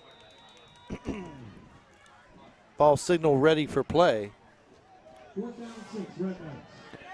So here we go. We're going to have a quad set. We're going to have Kinsey all alone in the backfield. Too many men on the play. We got a legal substitution by the Red Knights. So out of the timeout, Red Knights, too many men on the field. They had 12. So that'll back them up now outside the 35 to the 36. And now we're facing 4th down and 11 instead of 4th down and 6. As Kinsey's in the shotgun formation with a diamond triangle on the left. Drops back to throw. He lets one fly, and it all the way to the incomplete, fence. But we're going to get an interference as Yes, Dominic got knocked to the ground. Boucher gets knocked to the ground. Ball well deep into the corner of the end zone, the back pylon. But I think we're going to get an interference call on Buckeye. I mean, I can see what he's trying to argue that it was non-catchable, but, I mean, you just can't run down the field and smack a guy. No, I mean, yeah. And that's exactly what we get, pass interference against Buckeye Local. So we got Kinsey throws one on the run, about 34 yards, which is a hard feat to do in itself, but Dominic gets knocked over at about the 8. The ball sailed to the back pylon, so, I mean, that's a 12-yard difference. But and here comes a flag right now. We're going on sportsmanlike conduct. We are. On who? On who, though? It better not be us. No, it's going to be on number 53. It's on Buckeye. Yep. 53, Wyatt Coleman. Number 53, Ryan Coleman. So does that warrant an ejection? No, not yet. That's his first personal foul, though. Or not personal foul, but that's his first. He'll get a warning. Right. Second one, he's gone. Okay. So here we go. Yeah, that moves the ball all the way down. That's first down. To about the 10, 11, right? So we're looking for an official timeout. Absolutely. Here we go. 1st and 10, ball on the 10. 1st and goal. Kinsey looks, sees it, follows the blockers. He has a run. He's going to go into the end zone with a Red Knight touchdown. Wow. Wow. How many times do penalties kill you? You know what I mean? They are in big penalties. The interference call was huge, right? Well, that dropped and then the personal foul after moved that ball. We were at the 36-yard line and moved the ball to the 10. And one play, we're into the end zone. Well, it's also interesting, too, to be honest, the fact that they backed us all the way up because we shot ourselves in the foot a couple of times, had to burn a timeout, and then got the penalty for too many men on the field, and then they come back and help us right back. So you're exactly right, man, as we get into 2-point conversion. Kinsey in shotgun. He's going to follow all the big guys up front. He sees a hole. He's going to turn it in, and he's going to be good. 2-point conversion's good. So that means your score right now here with 4:36 to play in the second quarter. Your Red Knights 26. The Panthers 13.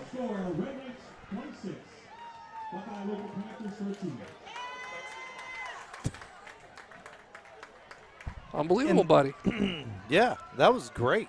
I mean, so you want to talk about lost opportunities, right? I mean, we were facing a 4th and 11 on our 36-yard line. Got an interference call and an unsportsmanlike conduct that put the ball 1st and 10 at the 10, and we end up with 8 points. and there's still 4:36 to go here in the second quarter. Absolutely, and we're still sitting at 26-13 Red Knights. Doesn't look like Henry's kicking off this time, does it? Oh, yeah, it does. Henry. Yeah, I think so. Michael Henry set to kick off. Deep back, number 43 for the Panthers. Don't have a 43, so we'll see what happens. That's going to be a short kick. It's going to be picked up by number 2. He's going to take it, go to the right side. I'm telling you what, that was a nice job by the Red Knights. Good coverage. Receiver was Alex McDiffett. Number 2, Alex McDiffett, the ball carrier. The ball carrier, and I really can't tell you who from the Red Knights because it was pretty much the whole entire special teams. Yeah, it was a bunch. Number 8, Russ Dickinson. Great job. And number 14, Nathan Lynn. All right, let's see here. Let's get another defensive stand. Not let them get back into this one. The only negative is that we did get the ball first. So we don't want them to be able to score here in the next 4 minutes and some change and then get the ball in the second half first, score again, and then they're right back in it. We're like tied again. You know what I mean? 4:28 here to play in the second quarter. 26-13 Red Knights. Twins to the right, single receiver to the left. Ebright in the shotgun formation. Hoover is a sidecar. Looking to throw. It's going to be big Benton. Unable to do it, but he throws it downfield. Nobody there. No one was there. I guess they're going to say close. number 7, though, was in the area. Well, I don't know. I'm in the area, too. I'm as close as that kid was to that ball. We're in the booth, man. I mean, geez. They're going to let him get away with that one. That was pretty close to grounding there. Yeah. And the thing is, he had nowhere to go except throw it. Benton was right on him. I think he was outside the tackles. That's probably why he got away with it. But that was it was pretty close. 2nd and 10 for the Panthers. Look, tight. They're going to hand it off to Barry. Barry gets across the 35-yard line. That's all he's going to get. Number 59, Andy Silverthorne, and number 2, Dominic Bowser on the tackle for the Red Knights. I'll take those 2-3-yard gains. You know what I mean? That's a win for us. Good job defensively as the Red Knights have buttoned up the hatches here after those first couple scores by Buckeye. 3rd down. They're going to pitch it off. It's going to be Ebright. I'm sorry, not pitch it off. He's just going to keep it. And once again, I told you earlier how well the Red Knights detain that outside. It's going to bring up 4th down for the Panthers. They do a good job of stringing out that play. You know what? I just think early on, man, we were just real aggressive. We've gone back to just reading keys, fundamentals, breaking down. Don't be lunging and stuff. And, man, we have really stepped up the defense here in the last quarter and a half or so. 4th down and 4. Ball third on the 38-yard line. Punting it away. It's going to go right out of bounds. Yeah, nobody back for the Red Knights. But it doesn't matter because that ball was, again, almost straight right.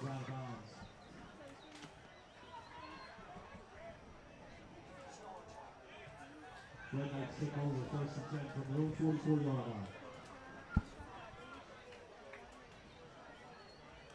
Just a reminder, coming up at halftime, hit the Bucks, please take time to visit our concession stand. Located on the home side, south end of the stadium. Red Knight fans are there working hard. A lot of great food, items, and drinks for sale throughout tonight's game. All right, here we go. We got a chance to score again here with 3:16 to go. Kinsey, shotgun formation, trips left. Quick hitter out to the left. Dominic can't hold it. Ball's incomplete. As I'm sure you'd like to have that one back. Oh, absolutely. Yeah, 2nd and 10 now for the Red Knights. Pal, yeah, I'm going to leave you for a little bit. I'll be back, man. Hey, have a great halftime show, buddy. Oh, I appreciate it. All right, we'll see what happens. Don't mess up. I won't. I'll see you soon. Okay. All right, so here we go. Red Knights clinging to or not clinging, but kind of clinging. 26-13 right now. As the clock is stopped with 3:11 to go on the incomplete pass. Red Knights break the huddle. We're going to go twins to the right. Kinsey, shotgun. There's a snap. Oh, it's through his hands. Takes one hop, goes right in his hands. He's going to get dropped for a huge loss all the way back to the 25-yard line. As the snap just through the hands of Kinsey over his head. Lucky to get that one back.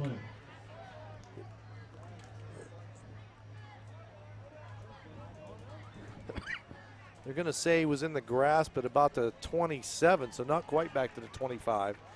They got to get all the way into, well, we got penalty flags down. They're going to call a chop block on the Red Knights. So in addition to the muffed snap, we have a penalty on the Red Knights for another chop block. Ball on the 27, and now we're going to walk that chop block off. It's going to take it inside the 20 to the 17. No, it's a 15-yarder, so that's going to go all the way down to the, I'm going to say the 14. And we got to get all the way across midfield to the 46 of Buckeye for a first down. So we are third in a, I don't even know, more than a country mile. Now we got a timeout. The refs are talking here. Now they're going to come over to Coach Frankie and explain what's going on.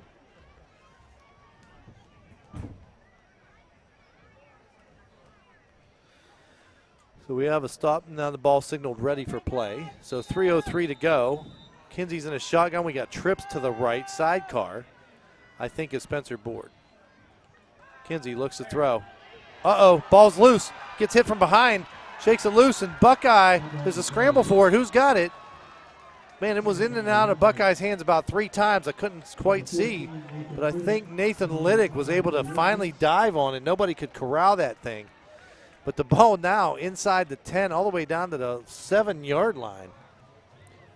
So we got to go, 46 yards for a first down here.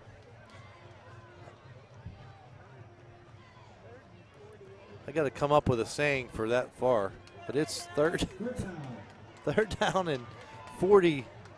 They call it at 48 on the board, but it's a long way, maybe a light year. Kinsey, quarterback keeper in the shotgun formation. He's going to go off the right side. Not much room to run as he's going to get back to about the original line of scrimmage and dropped. Tackled there as the Buckeye Local able to stop that one. I'm surprised. They got 1 timeout left. Clock's continuing to run. We're inside of 2 minutes.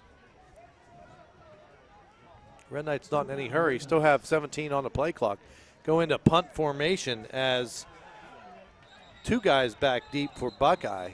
We're going to get a timeout from, there's still 11 on the clock. Can't be a delay. I'm not sure. Illegal substitution. Too many men again, I think, on the Red Knights. So that backs the ball now. Holy mackerel. That ball's back now on the 3-yard line. As Palmer back deep for the Red Knights along with McDivitt.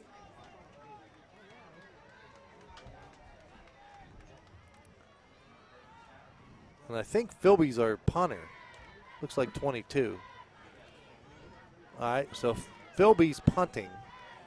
You got Palmer, number 7. Oh, no, I lied. They have 8. I thought it was a 2. That's Ebright. Ebright and Palmer back deep for Buckeye, standing at the Red Knight 40. There's a snap, and we're going to get a whistle right off the get-go as, man, he hit a boomer. We got a false start on the Red Knights, which will back them up half the distance to the goal. So now we're close. We are now snapping this ball from about the 1.5. Minute 37 to go. Buckeye should get really good field position here.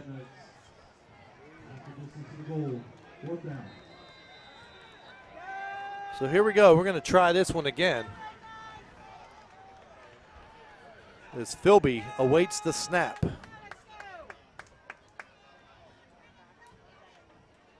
High snap. Philby gets it with one hand. He's going to run it. Trying to get out. Right? And he's going to get to about the 2 and then tackled.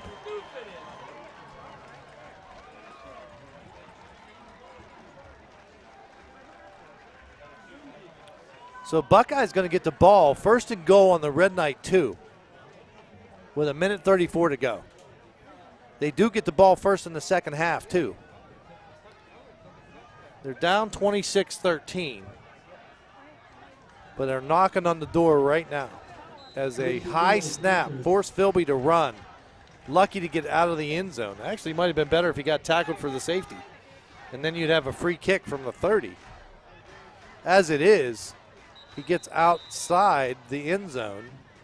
And now we have a timeout from Buckeye. So both teams have used 3 timeouts. That's Buckeye's last timeout. Red Knights already have 0 timeouts as they were forced to call a couple earlier on. So neither team with a timeout now. And we are first and goal from the 2 for Buckeye.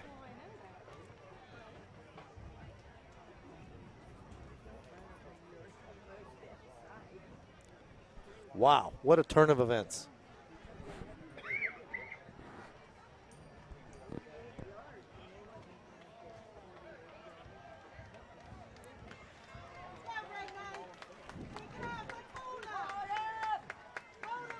Holy cow.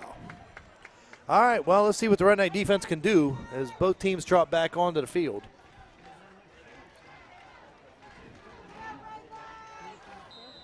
So here we go. Going to have Ebright under center. Hoover, your tailback. They're going to give it to Hoover, right side. He makes the guy miss. He's going to lower his shoulder and walk into the end zone for the touchdown. And Buckeye picks up a quick 6 before the half here. 26-19 now, within 1 score. We'll see if they kick or go for 2.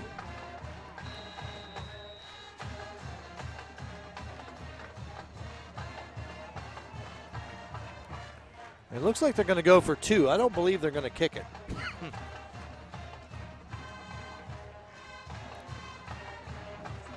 And they are not. Ebright's shotgun formation this time. Velez, sidecar, and I think they're going to be short. They try to run up the middle, but the Red Knights are going to stop it, and so they fail on the 2-point conversion, but it is a 7-point game as your Red Knights are leading 26-19, still a minute 29 to go. But like I said, neither team has a timeout left. So the clock will, if you're running the ball, the clock will continue to run. So you may see some passing. It will stop to reset the chains and on incomplete passes. But this could be an interesting minute 29, or they could take a knee and just go into the locker room and regroup. We'll see. As Red Knights going out onto the field now. Depends on probably the return.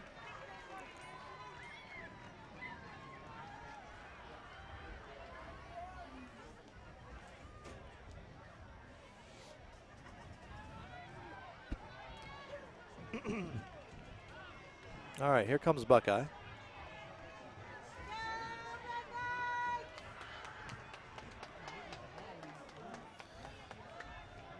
So Coleman will kick off for Wyatt Coleman kicks off for Buckeye. We got our quad receivers back that spread out at the last minute. Philby, Boucher, Brady Fair. It's going to be kicked up to Boucher. He's going to catch it and drift back to about the 12.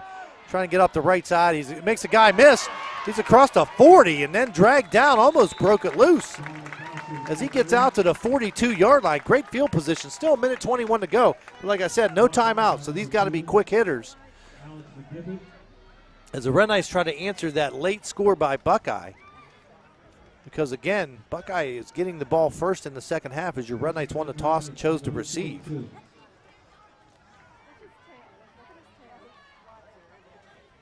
So here we go. We're going to go trips to the left, single car. Philby's down to the bottom of your screen. Kinsey's in a shotgun formation. Spencer Board right next to him. Kinsey drops back, looks to throw. Got some heat. He lets one fly. Uh-oh, he's going to get picked off at the 25-yard line by Ebright, who's still on his feet, trying to get to the other side of the field, but wrapped up and knocked down at the 25-yard line as Kinsey gets intercepted. Russ Dickinson saved that one, was able to tackle Ebright after the interception. But now with a minute 7 to go, Buckeye has a chance to march down 75 yards and possibly tie this game up. A lot of action here in the last 3 minutes. First and 10 Panthers. So here we go. First and 10, Buckeye Local. Ebright is shotgun formation. Hoover's behind him. There's a snap. Ebright, little option look, pitches it to Hoover. Hoover reverses direction. He's got room. 25-30, gets a block. 35, stiff arms, gets across the 40 to the 43. Big gain on first down. That'll stop the clock with 55 seconds to go until they reset the chains. So Buckeye quickly getting into the huddle and getting a play, taking advantage of the stop clock as they did signal ready, and it's running. Down to 48 seconds.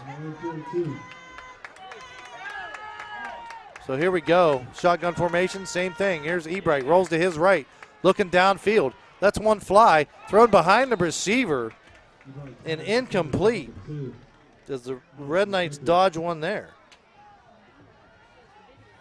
I think he was open, but it's McDivitt. Just threw it behind him. So that'll stop the clock with 36 seconds to go.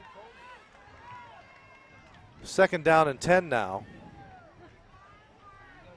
As Buckeye Local breaks the huddle. They're going to go twins to the right. They got McDivitt and Palmer to the right. Ebright looking to the right. Lets one fly quick. That's McDivitt with a catch. Instantly tackled close to midfield. We'll call it about the 49-yard line. They've got to get to the Red Knight 48 quickly to the line as the time continues to go with 20 seconds. Ebright rolls to his right, throws another one. Complete at the sticks, but tackled immediately, Jacob Berry. And now we got a stoppage in the clock because I think he got out of bounds, but I don't think he got the first down. They're going to mark him about a half a yard short of the first down. So we're fourth down and 1, 13 seconds to go. 20 on the play clock. Plenty of time to get this one in. Buckeye's going to go for it. This time they stick McDivitt and Palmer to the left. Ebright drops back, looking to throw. He lets one fly. It's up. It is almost intercepted by Philby, but through his hands. And so the Red Knights will get the ball on downs as Buckeye fails to convert, but there's only 5 seconds to go here in the first half. So you would think we're probably going to take the knee and regroup and go in halftime and talk about it, as will Buckeye. But, man, this has turned into a barn burner here at Clark Hinkle Field. One-score game. Red Knights right now on top, 26-19.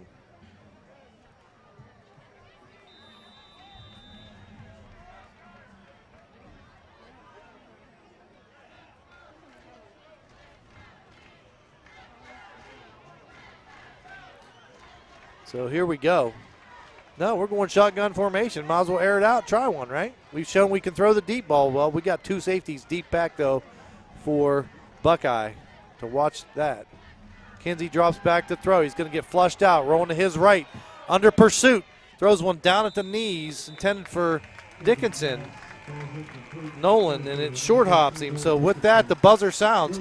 That is it for the first half. Your Red Knights 26, Buckeye 19, and a barn burner here at Clark Hinkle Field. And with that, we're going to do some rearranging here in the broadcast as Buckeye, the Buckeye band, Buckeye Locals band will be first and followed by the Red Knight Marching Band. I'm going to grab a camera and go down on the field unless my son wants to do it. Nope? Okay.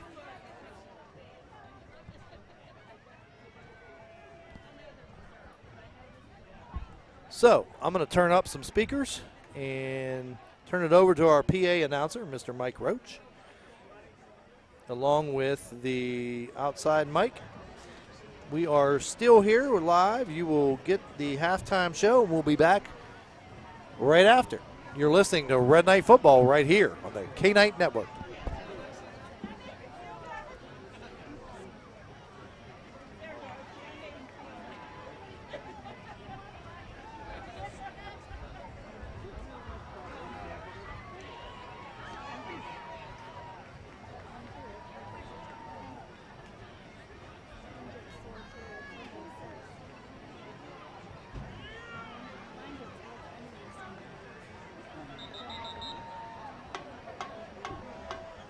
under the field direction of Kai McKeever. It's the Buckeye Local High School Panther Marching Band. We begin our show by featuring the pop smash hit artist Dua Lipa. The Panther Band begins with Levitating.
With our next song, we feature our dance line and twirlers with Break My Heart.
Our last song this evening is a Lady Gaga favorite, Edge of Glory.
The Panther Band would like to wish the Toronto Red Knight Marching Band the best the rest of the season.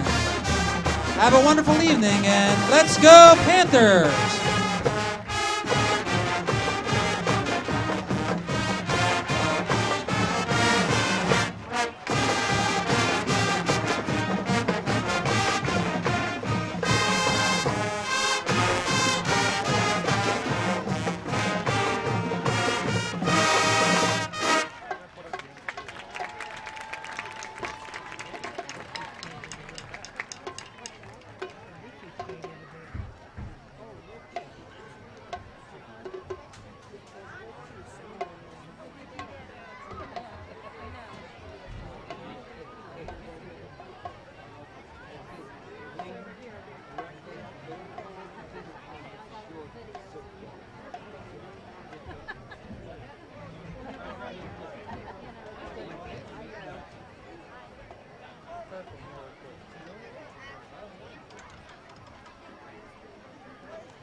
Ladies and gentlemen, Toronto High School is proud to present the 2022 Toronto High School Red Knight Marching Band. Under the direction of Mr. Mike McCarthy and Miss Sophia Abukamel. This evening we celebrate our past with the Alumni Band Night. Ladies and gentlemen, the Toronto Red Knight Marching Band.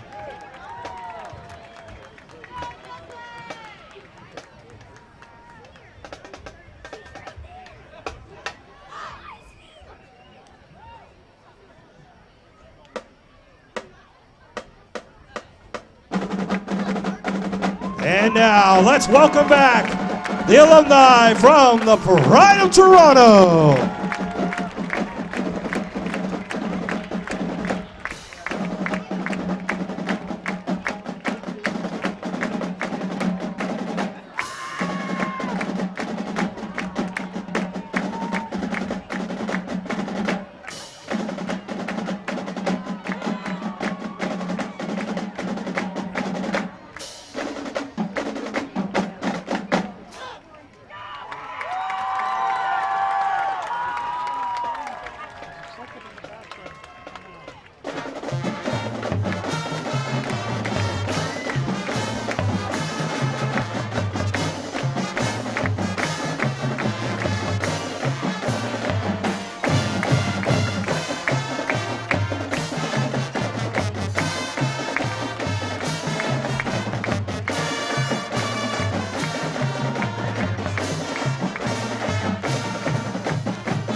Let us hear you, Toronto. Now, ladies and gentlemen, please join us as we welcome back an old favorite, the Hay Song.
The members of the Alumni Band are very excited to be a part of bringing back the pride to the music program of Toronto City Schools. There is a rebirth happening under the leadership of Mr. McCarthy and Mrs. Abukameo.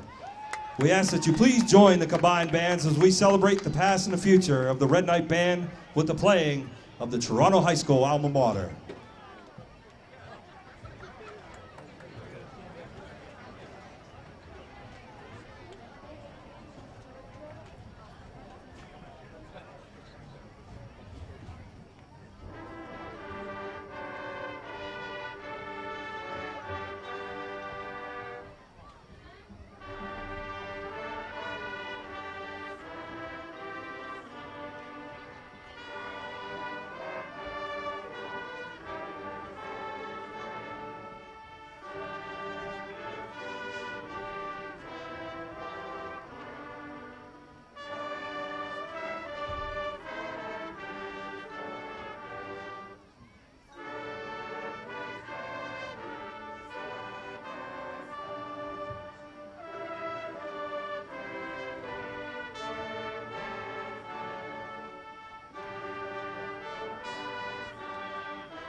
Oh, we're not done yet.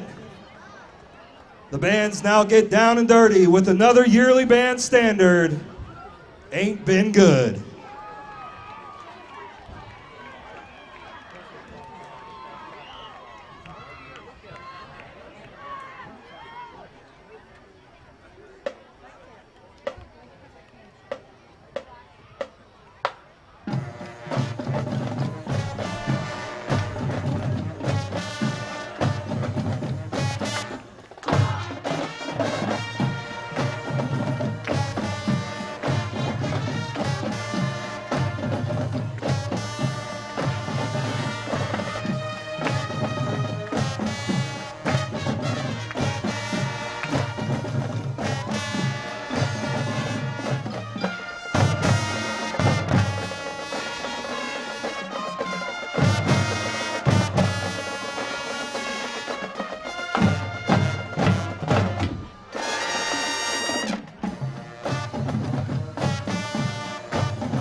Ladies and gentlemen, very proud to present the Pride of Toronto, the 2022 Toronto Red Knight Marching Band.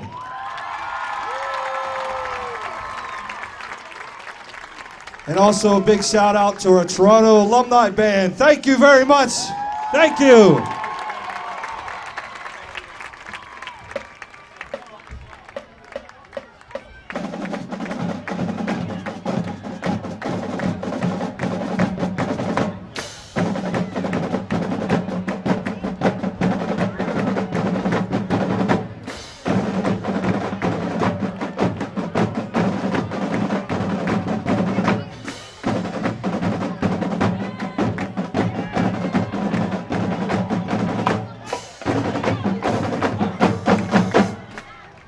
Amazing job. Want to thank Mr. Kirk George for helping bring back the Pride of Toronto.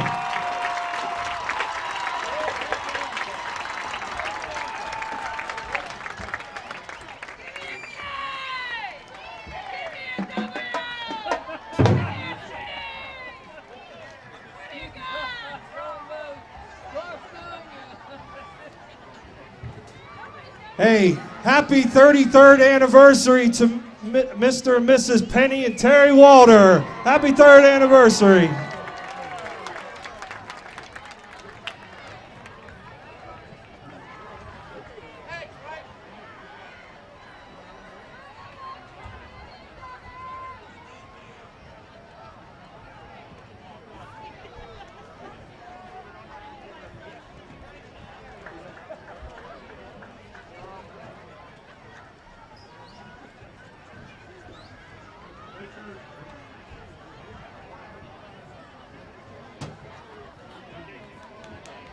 Get your 50-50 tickets out. It's an orange ticket. We'll give you a moment. It's for $688.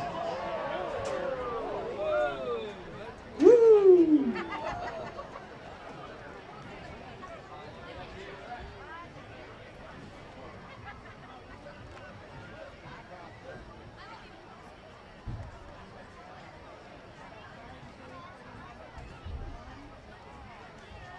Here's your winning 50-50 ticket. 523-796. 523-796. If you have this ticket, please come up to the press box.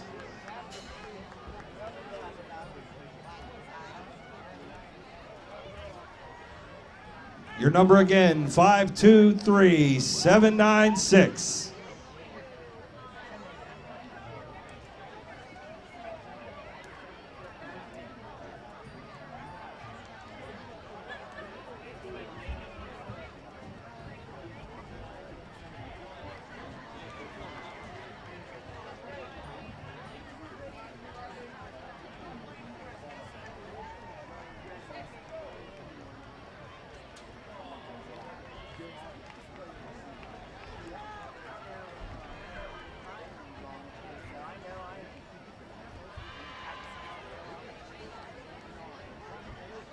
The winner of the 50-50 is Leanne Choicey from Toronto, Ohio.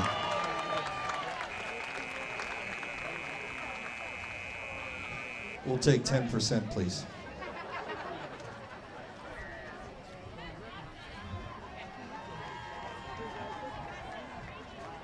Just a reminder, Toronto fans, next weekend is homecoming weekend, and your Red Knights will take on the Oakland Golden Bears here at Clark Hinkle Field, Friday, September 16th.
All right, welcome back here to Clark Hinkle Field.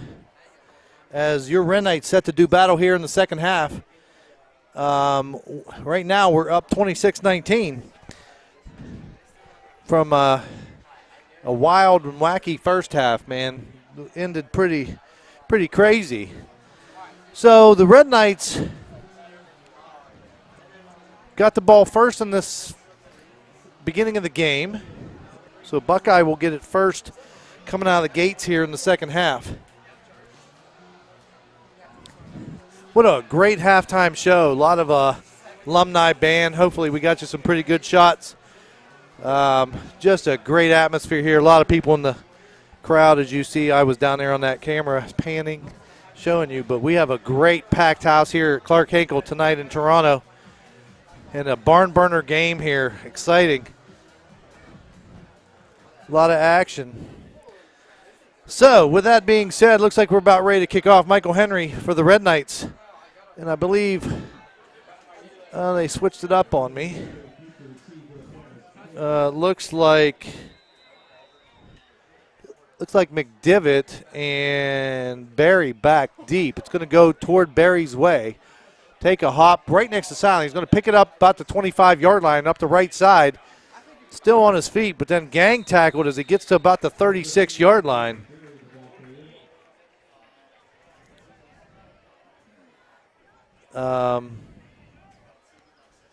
So the Red Knight defense will be out, as we have 2 full quarters basically to play here to settle this one.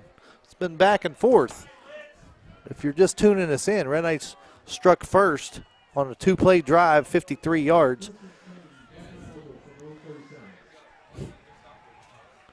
So Buckeye is going to go back to the power I. Hoover is your fullback. We're going to hand it off up the middle. Big hole as Palmer crosses the Buckeye Local 40 to the 42-yard line. Pickup of 6, bringing up second down and 4. As I think Mr. Coburn mentioned, Richie mentioned in the first half, they came out in the power I, had success, and then kind of abandoned it. They've now back to it, and this time your tailback is number 4, Corin. They're going to hand it to him up the middle, but he's not going to get much. He'll get back to the line of scrimmage and maybe a half yard from there, but dropped as Mr. Coburn comes back up to the booth. Good job there, Mr. Coburn. Thanks, pal. Yeah, that was pretty fun, huh? It was fun. Yeah. Here, you can have your thing back here. No, go ahead and go a couple more. Okay. You're doing good. Yeah. Yeah, it's a long way up them steps, huh? All right, so here we go. They went back to the power I, but now they're in kind of an offset trip. So they're going to just direct snack. Ebright's going to try to get around the end, but nowhere to go. Is that Seth Thomas, 53? Yes, it is. Oh, man, Seth Thomas through the hole quickly. Big loss on the play, back to the 40-yard line. Going to bring up a 4th and long, 8. So I would think that Buckeye's going to punt. So a big win defensively for the Red Knights as Buckeye had a chance to march down and do the kind of tie this one up. But the Red Knight defense holds. Bauscher will go back to receive as it looks like Barry will kick. Low kick to the right. It's going to hop at about the 32, take a Buckeye Local roll, and come to rest at about the 25-yard line, and that's where your Red Knights will set up shop. And I believe you have some stats, do you not? I do. Before that whole series, Buckeye was only 22 rushes for 103 yards and 3 TDs. He was Ebright was 5 for 11 in the air for 40 yards.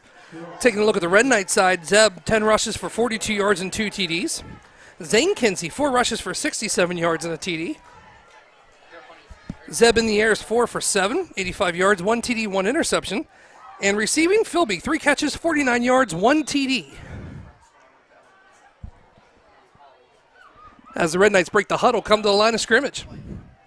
Nothing changes for the Red Knights. Going to stay in the shotgun formation, twins to the right. There's a snap. It's going to be a complete keep by Zeb as he goes around the outside.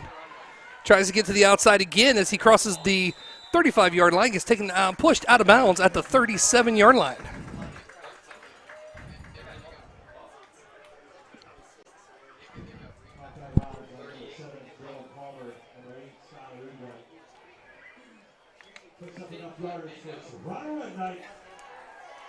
So that picks up a Red Knight first down. Ball sitting on the 38-yard line.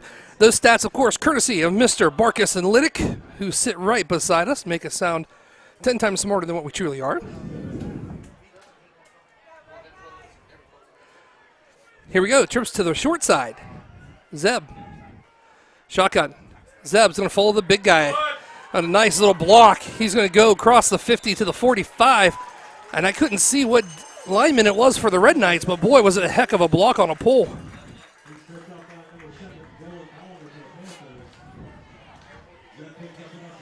Nice play, huh? Beautiful. Well, I couldn't see the number on the pull. I was talking to Zane Kinsey. His pads are off. He's standing outside the locker room. He's got a back issue. They're thinking he took a knee and it either a disc problem or maybe he chipped something, so they're going to take him and get x-rayed.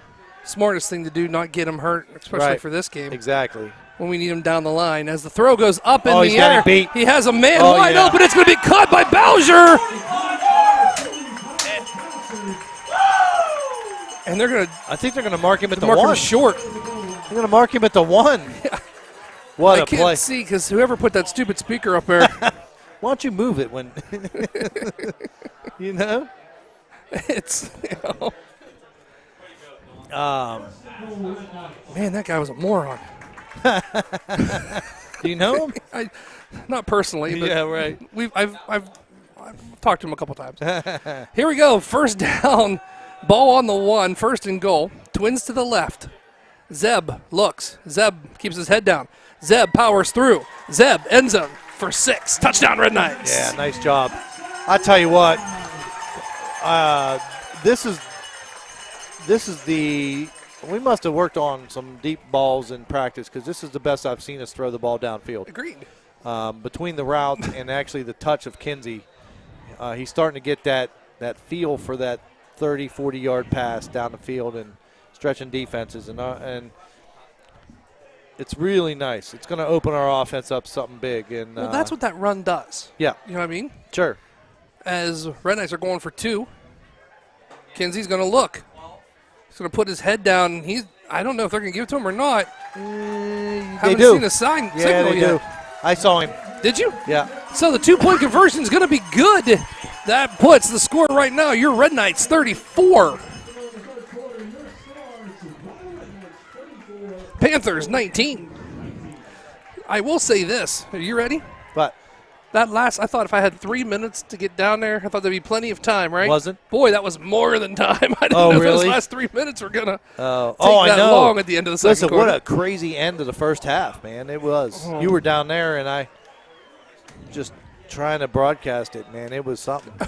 It was great, though. I had a chance to see Melanie Littlecott. Well, she's no longer Littlecott, but a good friend of mine. I haven't seen forever. Yep. Her husband and kids. And, I mean, it's just Alumni is a great night to have. So you see your friends you haven't seen in a long, long time. As the Red Knights get on the board, 34-19 now. Well, I'm going to tell you what. That was a great set of downs on both sides of the ball for the Red Knights. They came out, they forced a 3-and-out and a punt, and then they marched roughly 75 yards. You can have that back, right? Oh, thank you. Roughly 75 yards to go back up 2 scores. Big plays there that time. So now Henry looks to kick off. And I got Barry and I believe the divot back. That's going to actually go to – oh, my gosh. Led with his helmet. That's Hoover. I mean, he just doesn't even look to miss. No. Like go around you. It looked like he led with his helmet. He did, and but he's the ball carrier. Yep. So yep, it's okay, right? But you know what it reminded me of? That right there reminded me of Justin Fields getting speared by Clemson. In the bowl game. Yep. Or not bowl game. It was not championship. Well, it was a playoff. Yes. Yeah, playoff game. 8:46 here to play. Third quarter, 34-19. Here we go. Ebright goes under center on the offset eye. Going to hand it to him. Puts his head down and runs straight up the line. That's Hoover. Trey Hoover. They're gonna ride him for a little while. He's a big, strong kid. He's going to pick up a good 4 or 5 yards on that play straight up the middle. Again, he's not going to break one up the middle. We're pretty good. Well, and, it's sorry, solid. No, it's okay. I'm just solid in the middle. Well, you're right. It's kind of shocking, though, because every video that I saw, it wasn't normally Hoover. It was Palmer getting the ball. Yeah. When we did our when we do our research to come to the games, it was mostly Palmer. Well, they're using him tonight. Palmer, like I said, that first series, okay, we're going back to the power eye.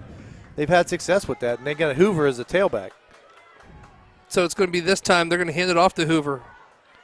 Hoover's going to push a little bit, but he's not going to get across the 50. He takes it to the 49-yard line.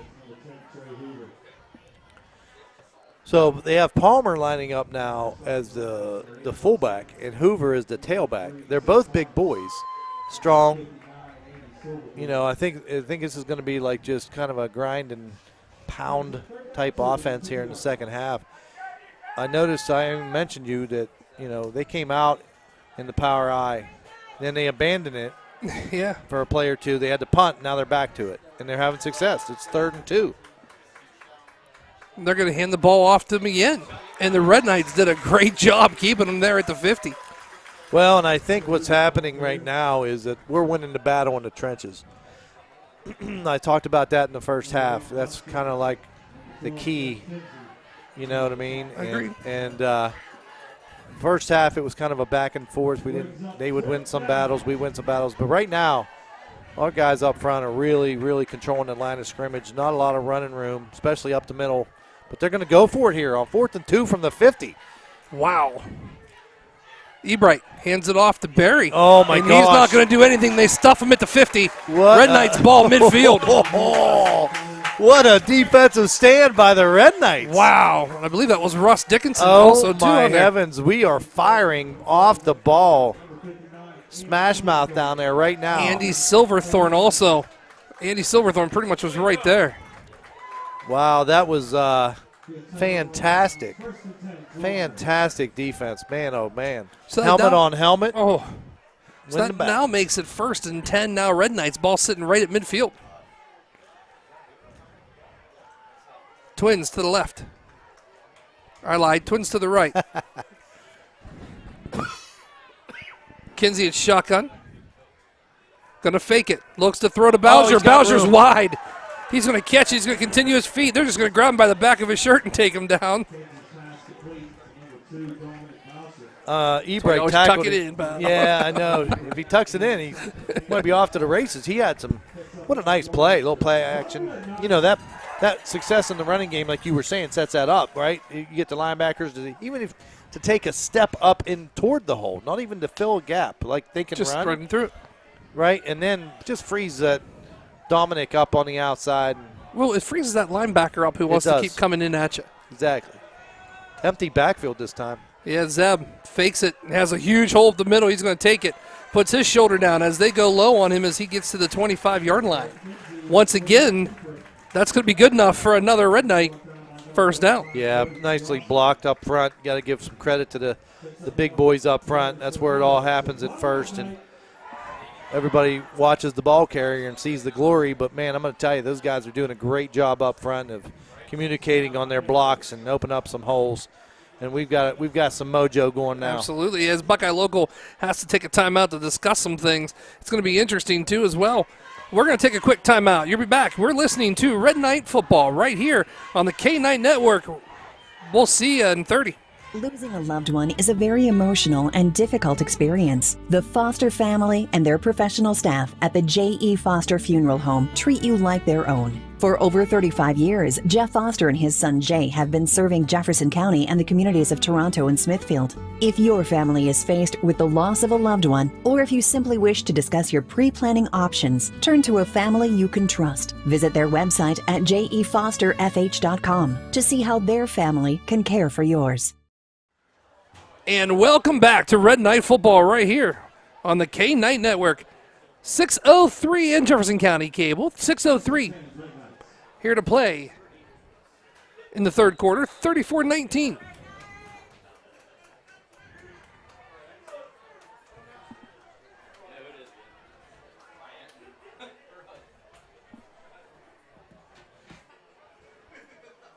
As Kenzie's going to just keep it again. He's got to the outside, and he dives forward, but it's just a shoestring tackle by number 2, Alex McDiffett.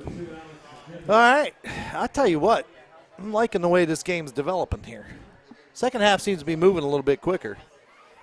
We're down already to 5:55 and counting.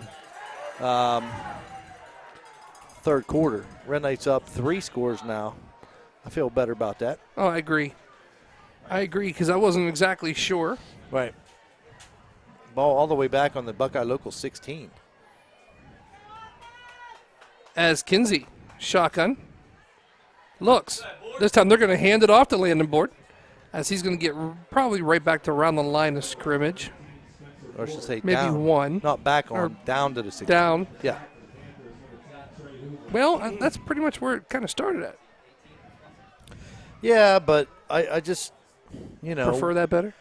Yeah, no, actually, I was over there trying to get a water. I didn't realize we had the ball. So what happened? I was thinking it was Buckeye's ball. Nah, still our ball heading down here as Okay. we're knocking on the door. 2nd down and 9. Ball sitting on the 15. 34-19 Red Knights. Twins to the right. It looks. Here's Zeb rolling. Looking to throw. Oh, he caught it. That's Boucher. Boucher catches it down, boy, really close to the sticks. We might have to put another camera up there. For one of the next game, run 2 up there instead of a sideline. That way we can get past the speaker, buddy. Well, we're learning. I don't think there's much roof over there. Probably not.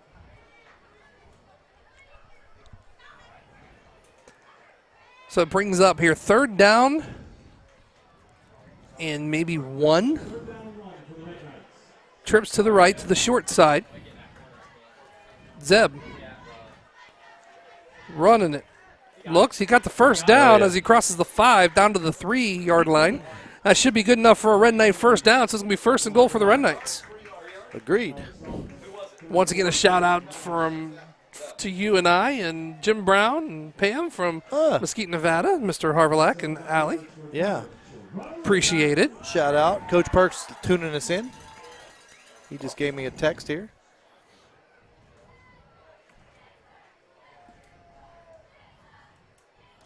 We certainly appreciate everybody that tunes us in. Oh, absolutely. So here we go, Twins. Putting Bowser in motion. Fakes it. Kinsey's going to keep it. Tries to go up the middle. Uses his feet to cross the 5 to the 4, which I thought he was already there. I mean, I'm not disappointed with that. No. The clock's running. You know what I mean? It's 1st down, and we're still 2nd and short, 2nd and 4. Get in, you know what I mean? Yep. I like the clock's moving. We're going to use the clock. Try to get into the 4th quarter. It'd be nice to get the touchdown, too. So He's we'll 2nd see. and goal. Yep. It's interesting because from being down on the sideline up here, the score doesn't seem that out of control. Thinking they were just scored again. Right. Bowser in motion. Zeb looks, throws it to Bowser.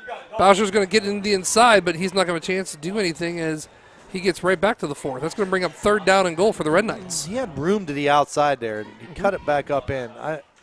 His helmet come off. He's going to have to come out for a play. Not sure why he cut that one in. I think it's with his speed. He could have got around the end maybe, but chose to cut it up inside. Gets back to the original line of scrimmage, but we're still 3rd and 4. But, I mean, that's essentially a run, a completed pass, so the clock's still going. We may be able to run pretty close to running this clock out in the 3rd. Oh.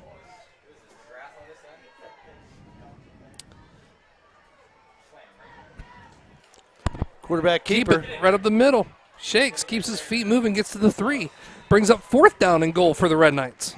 Well, I think you go for it. Agreed. What I've seen from the kicking squad is let's go for the touchdown here. Yeah.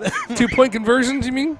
Whatever. Mm-hmm. I'm not. I don't think I would send out a kicker here for us all year unless we work on some more and get better at it.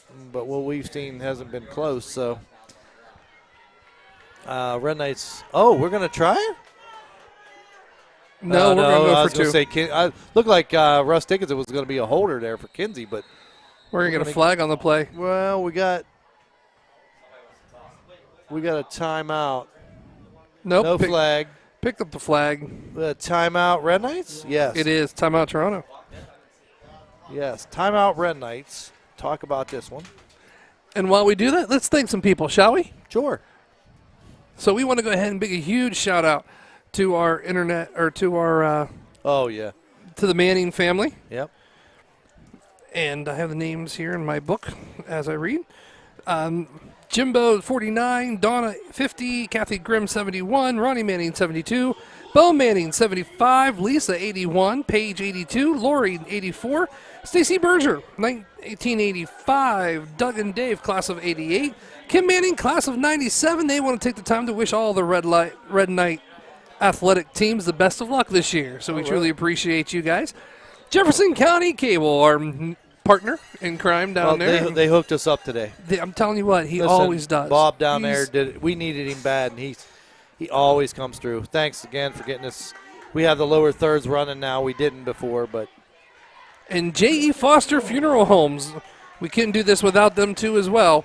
We'll get and the we rest appreciate after this. that because their emphasis on family carries over to yours. Trips to the left. Kinsey. Shotgun. Kinsey keeps it up the middle. He's going to push, and they're going to fall short. It's going to be Buckeye Local ball sitting around the 2-yard line. Yeah, we just too many men there in the middle. We couldn't get the push. We almost got in, but we did not. So we can finish our sponsors if you want. Real quick to finish Jay up. We truly do appreciate everything that he does for us. If something breaks, he's always right there to help us. Yep. Where their emphasis on family carries over to yours. Our other sponsors we did not mention. Valley Converting here in Toronto. Please help us recycle for our future. Mike does a lot of stuff for us, always.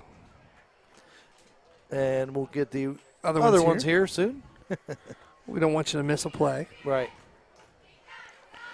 Well, So the here good we thing go. about turning it over here is they're on their own, too. Their Absolutely. backs against the wall. As Ebright looks, he's going to throw a short slant. It's going to be caught. Oh, boy. And it's going to be caught. He's going to keep his feet running. There's Palmer, just the gentleman we were talking about, on a quick slant. Takes it over to the 25-yard line. That's good enough for a Panther first down and a whole lot more. I'm not sure what speed he has, but he was close to breaking that one for a touchdown. That would have been a 98-yard touchdown. Kind of shoestringed and tripped up, thank goodness. Tripped up, knocked him off balance, and then we were able to tackle him. But quick hitter all the way out. Give him some breathing room out to the 27, 26. Here we go. They're going to do that diamond look to the right. Single receiver to the left. Short, sweet pitch or throw right over to the outside. Number 2. McDivitt. And that's going to be McDivitt as he catches it and gets pushed out of bounds. Short of the sticks. It is short of the sticks, but he's out of bounds, stops the clock, which right now I think as Buckeye you need to. Even though there's a whole quarter left, you still want to. You got a long way to go. You're down 3 scores. Or 2 scores. Yeah, I'm sorry, only 2 scores. 2. Especially with 39 seconds on the clock. I forget. Well, the goalpost, the upright's in my way. It looked like a 3. It's a 9. They have 19, not 13, so that's my fault. But 2 scores, so. Ebright goes under center. It's going to be a little scissor action as they give it to Palmer. Palmer puts his head down and runs. He gets close to the 40, First but down. it's going to be an automatic first down for them. It is. Yeah, I think that's what they were looking for. Keep the chains moving.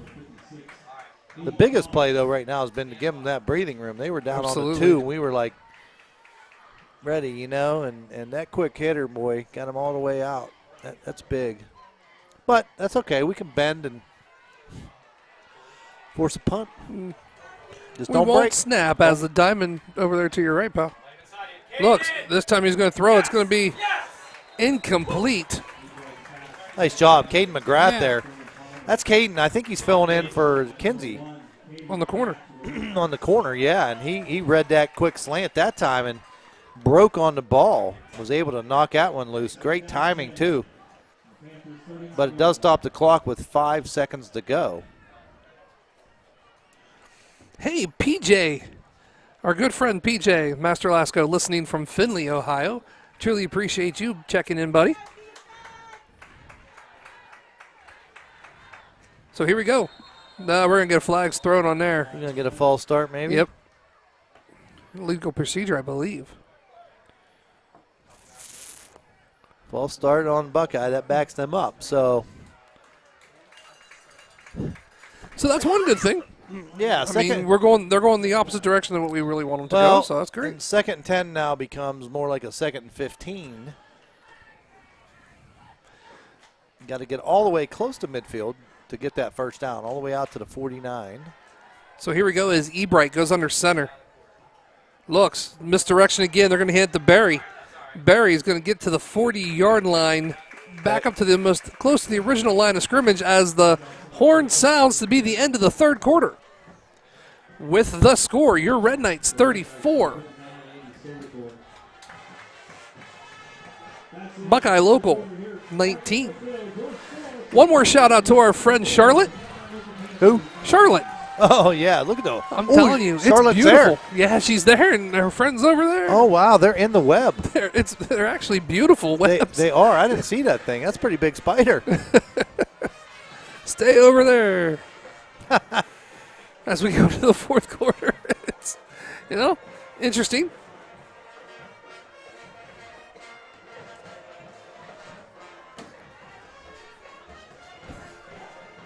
As we go in here, let's kind of finish up our sponsors, shall we? Sure. Sponsors. And we thank DeCarlo's Original Pizza right there on 4th Street in Toronto, 537-5555. See Joe, I almost forgot the 5. Almost, yeah. See Joe and Paul Ann Barnes. And our friend over there in Weirton, Mr. Gus Menendez from Gus's Goodies, where everything with Gus is always baked with love. Baked with love. And, of course, my friend Mr. Scott Campbell at M&M True Value Hardware in Steubenville. We appreciate them so much. Here we go. As it's going to be a throw. Oh, it's going to be picked off by the Red Knights. Mr. McGrath takes it. He's going to run to the horses. 15, 5, 10. He's going to be taken down around the 8-yard line. And that is where the Red Knights will do battle. So an errant pass from Ebright. It's high. Palmer tips it. McGrath just sitting back there. Goes right into the arms of McGrath, and then he scampers down. Almost got into the end zone. Welcome to the corner position, Absolutely. Son. Boy, making an impact is, like I said, I think he's filling in for Zane. Mm-hmm. So here we go. 2-point conversion. Or, I'm sorry, not 2-point conversion. Not yet. I thought I keep thinking he was in the end zone. I know. We're going to do a diamond set to the right, single receiver to the left. This is Kinsey all by himself. Looks, throws, has a man. It's going to be, in and out of the hands of Dominic Bowser. That was close. That was close.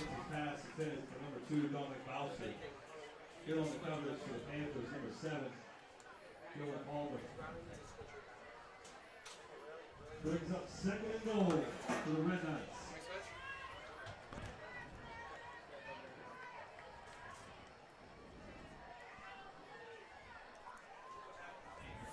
.11:38 here to play in the fourth quarter. 34-19. Red Knights knocking on the door of the Panthers. 10 seconds on the play clock.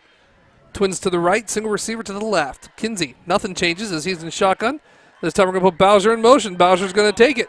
Dominic to the inside. He dives in for a Red Knight touchdown. Nice. Going to get Dominic out in space, man. Nicely blocked. You got to give credit. This guy's Spencer Board holding their blocks out there, and then Bowser just picking his way through there. And getting another touchdown for the Red Knights. Now we're up 3 scores.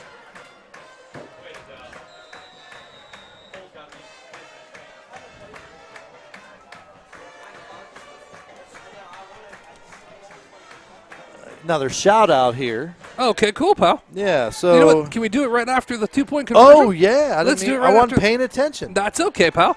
As we get trips to the left. Kinsey. Landon boards the sidecar. They're going to throw over. It's going to be just short. Short hopped him. And it's going to be incomplete. 2-point conversion, no good. Intended so for with Boucher. 11:29 here on the clock in the game, it's your Red Knights 40. The Panthers from Buckeye Local 19. Yeah. Anyway, a classmate who actually, I got to say, is super nice, and he texts me all the time on every, holiday. Ryan Ignat graduated with my son, Connor. Oh, yeah. Is listening with his dad, Phil. So we appreciate, and I graduated with Phil. It's kind of funny, you know what I mean? Tell you what a great guy. Yeah, so they're listening. We appreciate that. But he does. He texts me. I'm not kidding. He does. I get the same one. You get that? I do. Super nice kid, man. He stays in touch. I feel bad because I always reply to him later in the evening. Yeah, sometimes I don't get it till later, we're too, all because running we're busy. around, Yeah. and then I finally sit down around 8 o'clock, and I see it, and I go, oh, to you as well. And by that time, I feel bad because the day's gone. Yep. But no, great kid. Wish him the best of luck in college still as he's absolutely working toward that degree. Yeah, I think he's close. I think we saw him today, actually. We did. So, looks like doing pretty well. Zeb Kinsey, 19 carries for 101 yards, 3 TDs. And then in the air, 12 passing. Oh, no, 8 for 12. I thought that said before. My fault there, Chris. Oh, a squibber. That might go out of bounds.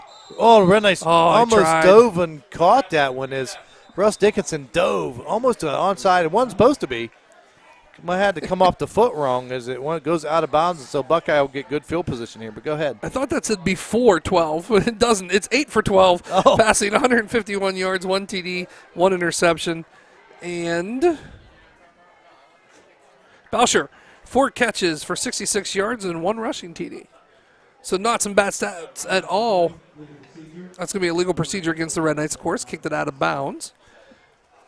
Mr. Chris Barkus, Mr. J.J. Liddick, making me sound 10 times smarter than what I truly, truly am, and I truly appreciate them. Listen, we wouldn't be able to do this without the whole team we have up here in this booth. Listen, there's I never no way. thought. No way. Never thought it would get like this? No. I'm not gonna lie to you. When we first started this, I never thought we'd have a whole entire. It's not a production crew; it's a family that travels with us. Oh man, it is. Twins to the right, single receiver to the left. Ebright backing up. Looks like it could be a screen as he's backed up a lot. Oh boy. There's no one there. That's an intentional grounding. No, that's a live ball. Is that a live ball? Oh, they're going to call. Okay, they're going to call incomplete pass, but then they did throw the flag. I'm going to tell you what. Seth Thomas was bearing down like a freight train on Ebright. There was nothing he could do. It was almost like playing hot potato or something. I don't want it. You know what I mean? It's intentional grounding. Wow. That's crazy. That should be, loss of down and 10-yard penalty, I believe. Another quick shout out here real quick. This is great hearing from old alumni. Not old alumni, but alumni. Well, it could be old. But, hey, Amber Fuller and I are watching from out in Youngstown. Wow. Been living up here for 4 years now, but we don't miss a single game thanks to the broadcast. Appreciate you and Saf. And that is Justice Ross and Amber Fuller. We truly appreciate you guys. Wow, yeah. Thanks, Hope Justice. they're doing well. Yeah, absolutely. Here is Ebright. He's going to hand the ball off. Not going to have a chance to do anything as Palmer gets taken down. I actually have to give a little shout out here as we got some time as the game's doing pretty well for the Red Knights right now. But I got to give a shout out to my boys. They're here. And Connor was running the switcher when I was on the field at halftime. Was he really? Yeah. How many memories did that bring back? So Brendan was on there drumming he was on there with me. With you. He was drumming. Connor was running a switcher. Ty is on the switcher now for the game. So, yeah, had to give those guys a shout. Ebright looks to throw. It's going to be by Barry, and Ross Dickinson did a heck. Or no, I'm sorry. Is that Russ? That's Russ. Nolan. No, I'm sorry. That's Nolan. I'm sorry. Yeah, it's Nolan Nolan. Dickinson did a nice job coming up. Coming up and putting the hit on him. Brings up 4th down and what you like to call a country mile.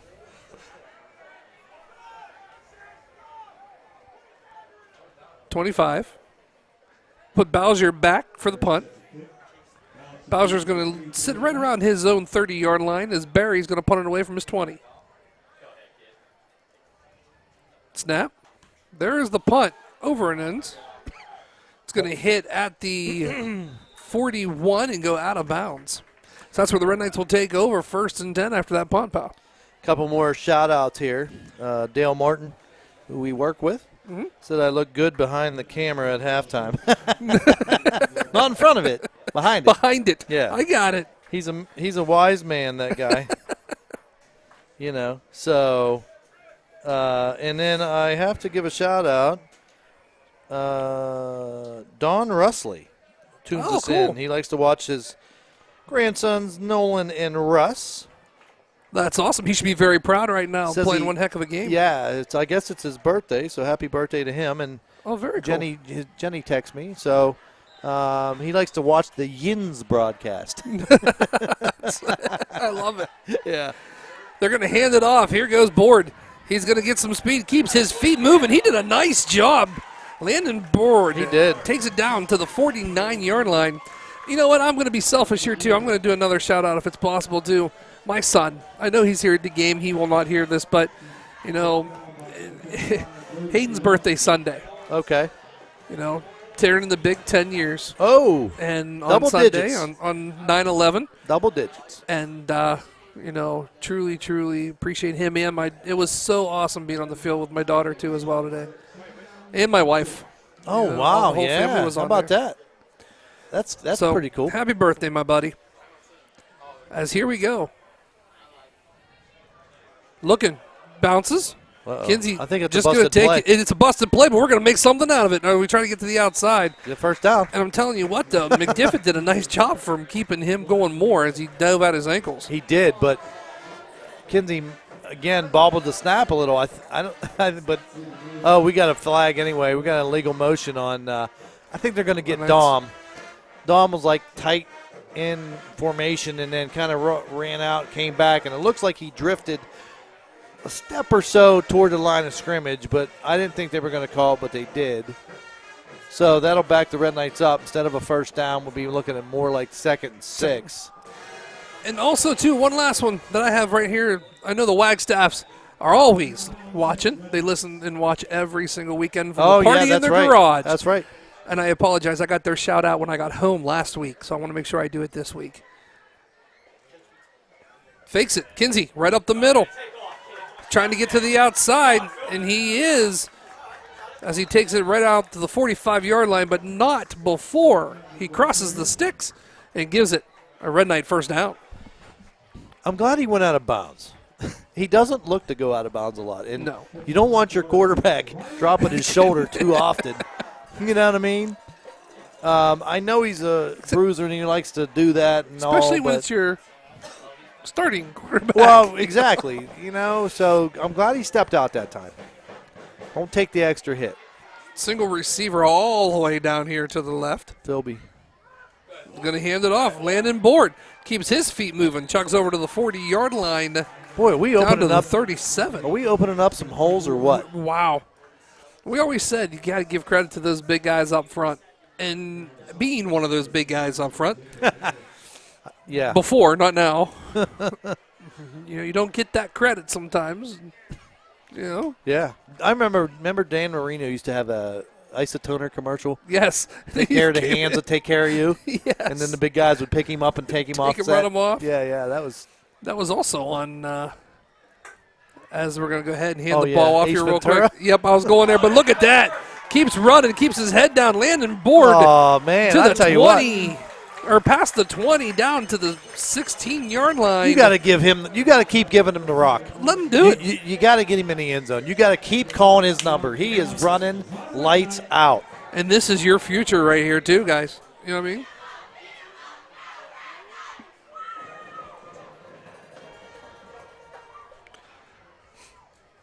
8:09 here. Man, I would playing the game. I would keep giving it to him. I mean, they stop him. He's busting his tail. You got to get him in the end zone. Hands the ball. This time Kinsey's going to keep it cut back in. Keeps his feet moving. He gets about 5 on the play. He did. Well, and I like the running plays because the clock keeps moving. You know what I mean? I saw Bobby when I was down there getting ready to go into the field for halftime. And he says, "How you doing, pal?" Talking to him and everything. Got in the picture with my wife and myself. You can't always forget about the other brother. As he gives him back to him. Oh, he just kind of got arm wrapped. Hoover got him that time. Oh, yeah. But nice job. But you got to remember the brother, you know. As he calls it, the retired bus driver, Mr. Ronnie Holmes. Shout out from him. Yeah. Good luck, Red Knights. Boy, he drove bus forever, man. You know what? I always loved. Oh, I liked being on his bus. I did too. I knew I was going to get there safely, and I knew he knew where to go. Quickly, safely, and accurately. Yes, absolutely. The three big Lees. You know what I mean? Quickly, safely, accurately. I like it. Yeah. Anyway, Spencer boarded the carrier on that last Give it to him one, again. the ball Let's carrier. He just got drugged down by Hoover. 3rd and 8. Looking to throw. Shorts throw. It's going to. I can't see who it was to though. I think it's Philby. Was it Philby? Yeah, but it's short of the sticks. Yes, it is. We got to get to the 8, and he's going to get marked at. Oh, are they going to get marked? Oh, are they going to call that incomplete? I thought he caught it. I thought he did too. They called it incomplete. Oh, well, it was short of the first down anyway, but I'd like to get a first down inside the 5, and then just 3 plays of Spencer board to get him in the end zone. Absolutely.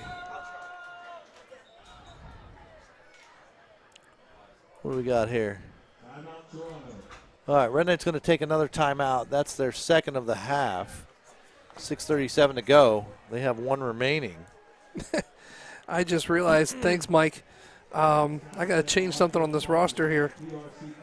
Oh, you do? I do. They have the wrong first name on this roster. Do you have a pencil by any chance, Mr. Liddick? You're calling him the right name. I wasn't. So I apologize. Who? What? To Spencer. Oh, you have what, Landon? Yeah. Oh, no, Landon. So. Different one. That's his brother, but he doesn't play football. I wonder why. Trying to find it here. 18.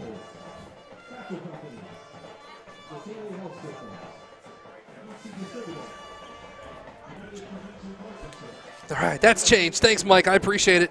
I didn't even catch myself, buddy. That's what's great, too. You know that? They're always willing to help us out, too, and I truly appreciate it. Well, we need it. Well, more than you know. More than you know. So here we go. Fakes it. Oh, tries to throw over to Spencer. He was getting it to Spencer. It was just, he floated it, almost was able to pull that one in, but could not. So, incomplete pass stops the clock. It also brings up a 4th down and 8. Oh, I'm sorry. That was a 4th down play. Yeah, it's actually a turnover first down. Turnover on downs. Turnover on downs. So Buckeye will take it over, but Red Knight's pretty much in control of this one. So here we go. Panthers going to keep trying hard. As Bright calling the play. Yeah, they got Hoover. Now they switch back to Hoover as fullback, and Palmer. Oh, we got illegal motion. 2 guys and 3 guys in motion at the same time. You're allowed to do that once in a while. They went back to Palmer as a tailback and Hoover as a fullback. Every once in a while you can do that. Yeah, they switch them. Yeah, every once in a while you can do on. it. Yeah. No, they're going to call it on us. What? They're going to call illegal. They're going to call offsides on the Red Knights. Oh, my. But I don't know if I agree with that call because you can jump off and jump back quickly, I believe, if you don't make contact. Now we got a timeout from Buckeye. Yeah, Panthers are going to take a timeout. Oh. I got to get up. This chair I'm on. It's a little rough. I feel like I just rode a horse for about 6 hours. Would you like to switch? No, I think I'm going to Because stand. you don't really have a chair. It's pretty much just a stool. Yeah, the other one, well, it is a stool, but, you know, it's a nice stool. It's round, but it is rough on the buttocks. So I think I'm going to stand the rest of the game. Because you know what? It's also hard on my lower back. Without a back support, and I have that bulging disc. Oh, absolutely. So it can aggravate it, and I don't want that. Gentleman who worked for many years on the garbage truck and all that stuff like that. After the play, I'll let you know as Palmer gets it. Goes to the left side, gets tackled as he crosses the sticks. Worked on the garbage truck for many, many years. Did a lot for the city. Mr. John Hollywood Prosser. Yeah. Turned 70. Really? Yes. Wow. I believe it's tomorrow. Wow. So happy birthday to John. I'm telling you what, another great guy right there.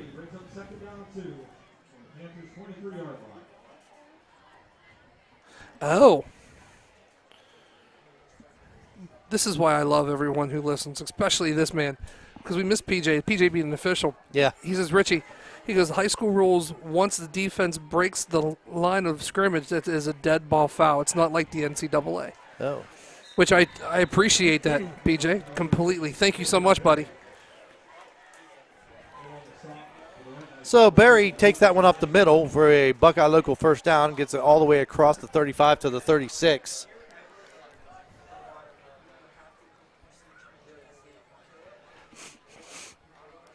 But the time continuing to move.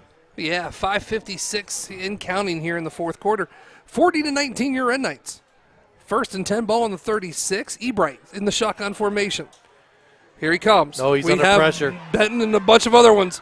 As he throws it, it's going to be picked off right by Philby. Philby keeps his feet running, crosses the 30, and finally just kind of, I'm not sure if he was tackled. It looked like he slid. I think he got tripped and kind of slid, but yeah, Philby just playing the center field there, an easy pick. Nice done by the Red Knights. Yeah, and the nice thing is too is that we're inside the 30.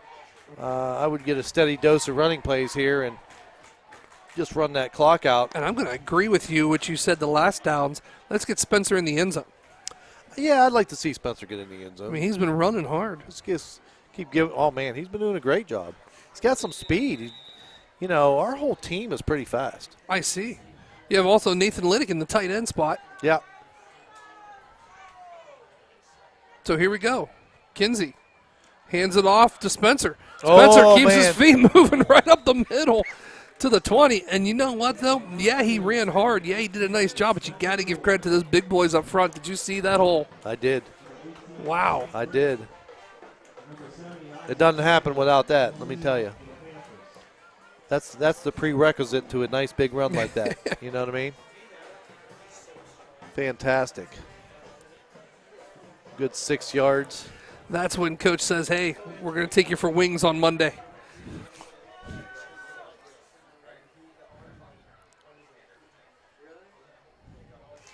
So here we go. Using Kinsey. all the play clock. I like it. It's going to be Kinsey. Keeps it. That's up it. the middle. He goes in for a Red Knight touchdown. Nothing difficult about that. Yeah. That then, well, not that we needed to seal the deal, but that definitely seals the deal with 4:12 to go. As Kinsey just powers it straight up the middle, ran through about 2 arm tackles and gets into the end zone for another Red Knight touchdown. Right there for Kinsey. That's 4 rushing TDs, 137 yards. 1 pass, 5 total touchdowns, 1 pass, 4 running TDs. And instead of going for the 2-point, the Red Knights are going to kneel it. So, with that being said, as we have 4:12 left to play in this game, it's your Red Knights 46. The Panthers from Buckeye Local 19. Once again, we want to take this time to thank all of our sponsors. We truly do. If you'd like to jump on the K-Night Network, it's very, very easy to do. If you'd like to do a sponsorship or an ad, you can do a season or you can do the whole entire year, which is everything that we do. Just ask for Saf for myself. We'll get your paper to you. It's not too bad pricing. So we do truly appreciate it. And all the money that we do receive from those sponsorships and ads and things like that we can run, well, it goes to the kids. That way if equipment breaks, they have the funds and the money to go ahead and buy new or fix new. So everything that we get puts right back into the program for the kids. And that's wonderful because we wouldn't be able to do it without these guys. And Ty Suffaletta on the switcher, Noah Carafa on the lower thirds, Riley Fisher is up top doing the camera work above. And absent tonight? Absent tonight's Gunner Blood. Gunner Blood, that's our crew. And me and you. And us. Yep. And, we also have to add Mr. J.J. Liddick and Chris Marcus to that, too, as well. Absolutely. They keep us smart. Oh, trust me. Just think what it'd be if we didn't have them. As Barry takes it at 19. Barry takes a shot. Just kind of runs back. Trying to see who that was. I believe that was Spencer Board. Well, Spencer was the initial hit. He kind of bounced off him like a pinball. And then the Red Knights came and kind of cleaned up. But he was the initial hit for sure. 4:03 on the clock.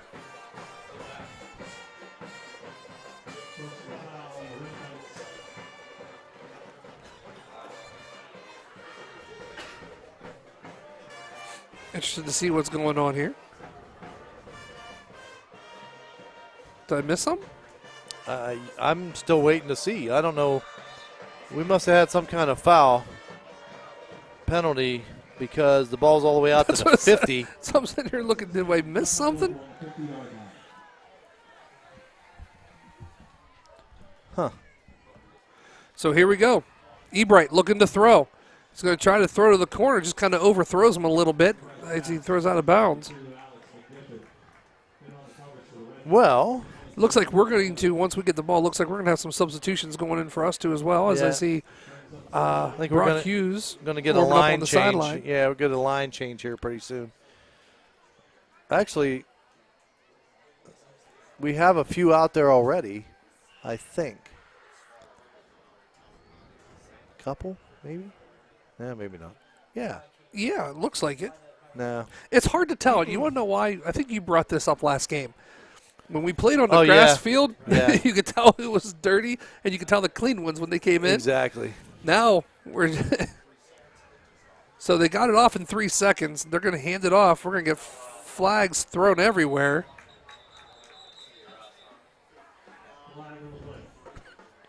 Legal shift on Buckeye. That backs them up.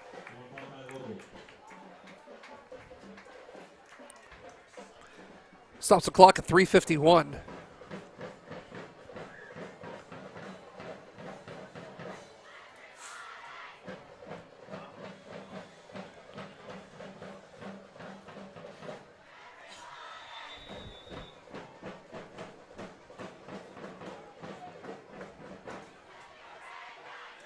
Here we go.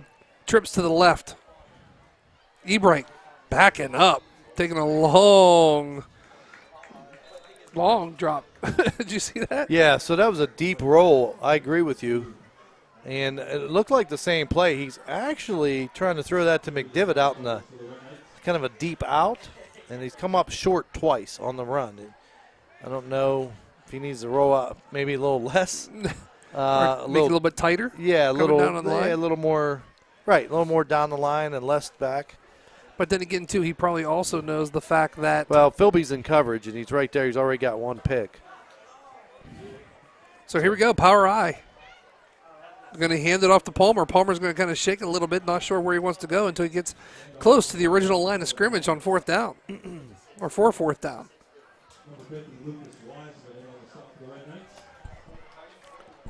Well, we're now in a 4th and 11. I came up with a new one. No, I came up with a new one. 4th and a light year. Really? Well, we were 4th and 48 from like the 2. I mean, 48, that's like a light year. It's true. I mean, I don't. Oh, they're Wow, going what to punt. is it? They're punting it away. Yeah, I think Boucher's back. Bobbled punt. Almost blocked. Uh-oh. No, he didn't. Funny thing is, if he would have fell, he might would have got that. Yeah. So that's just going to go ahead and down the ball right there at about the 15. That's where the Red Knights will take over with 2:48. And this is where you should see some line changes coming in for the Red Knights. Yeah, I would think.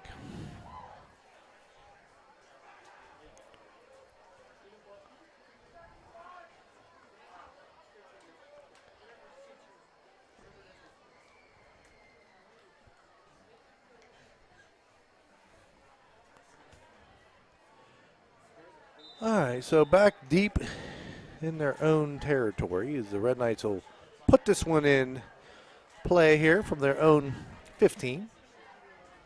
Brock Hughes now quarterback.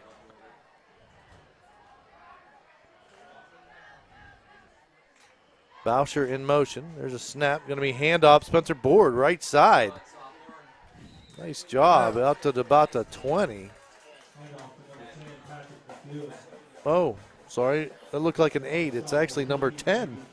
Patrick. Number 10? Yeah. Patrick McEwen? Yeah. For us? Yeah. Looked like an 8 from here. But I guess it was number 10. Yeah, sometimes it is hard to tell. Yeah. Even in the monitor right here beside me. Yeah. Brock Hughes back now in the quarterback. Shotgun position.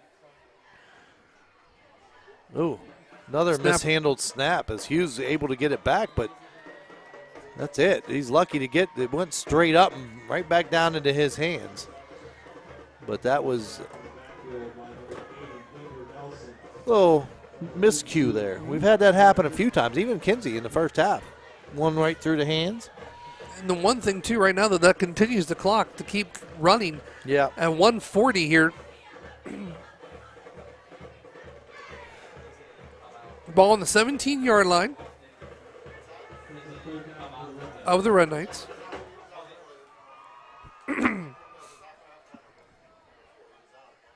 Looks, Brock hands it off. Has a nice little hole. Boy, high tackle up around the neck. No call as Hoover brings down McEwen. Wow. So that brings up 4th down and 4 for the Red Knights with just a little over a minute left to play in this game. Brings up 4th down and 4 for the Red Knights.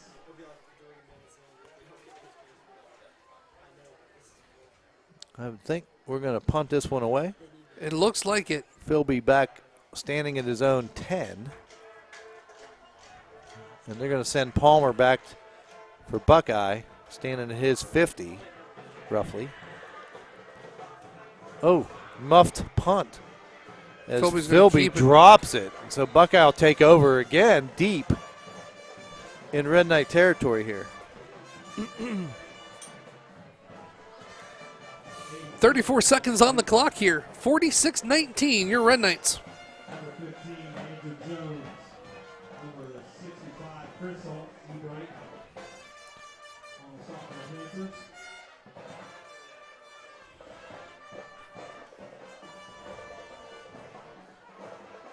First and 10, Panthers. Red Knights 17-yard line.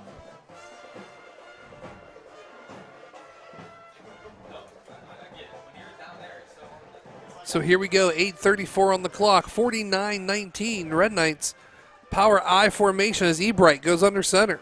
Ebright hands it off to number 4. He's going to try to get to the outside. Philby does a nice job, but finally crosses the sticks. Gets pushed out of bounds. Looks to be right around the 7-yard line. And that is Noah Kiln.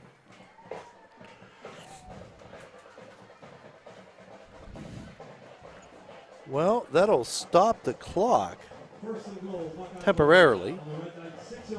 25 seconds to go. Almost got to that continuous clock. It's close, wasn't it? 3 points. 15 seconds. I formation. Looks. Red Knights chasing down. going to be thrown. Clock's in the way. It's going to be an incomplete pass. Yep.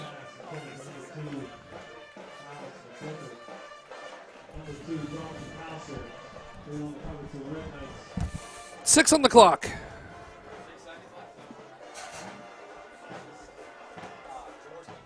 (46-19). So it's going to bring up 2nd and goal. Ball sitting on the 6. And we're all the way across.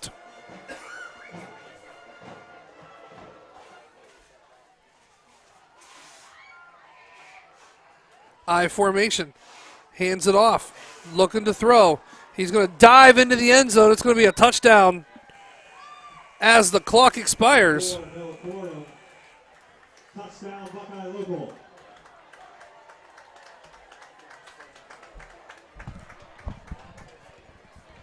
Well, yeah, that's a way to end the game, huh? Yeah, gets on. The question is, I think they're just going to let the yeah, there's no going to extra point. Agreed. This game's over. What's the difference? So that's going to be it here at Clark Hinkle Field. Your final, your Red Knights 46, Buckeye Local 25, in what has been a great night here at Clark Hinkle Field, buddy, with alumni from cheering, alumni from the band.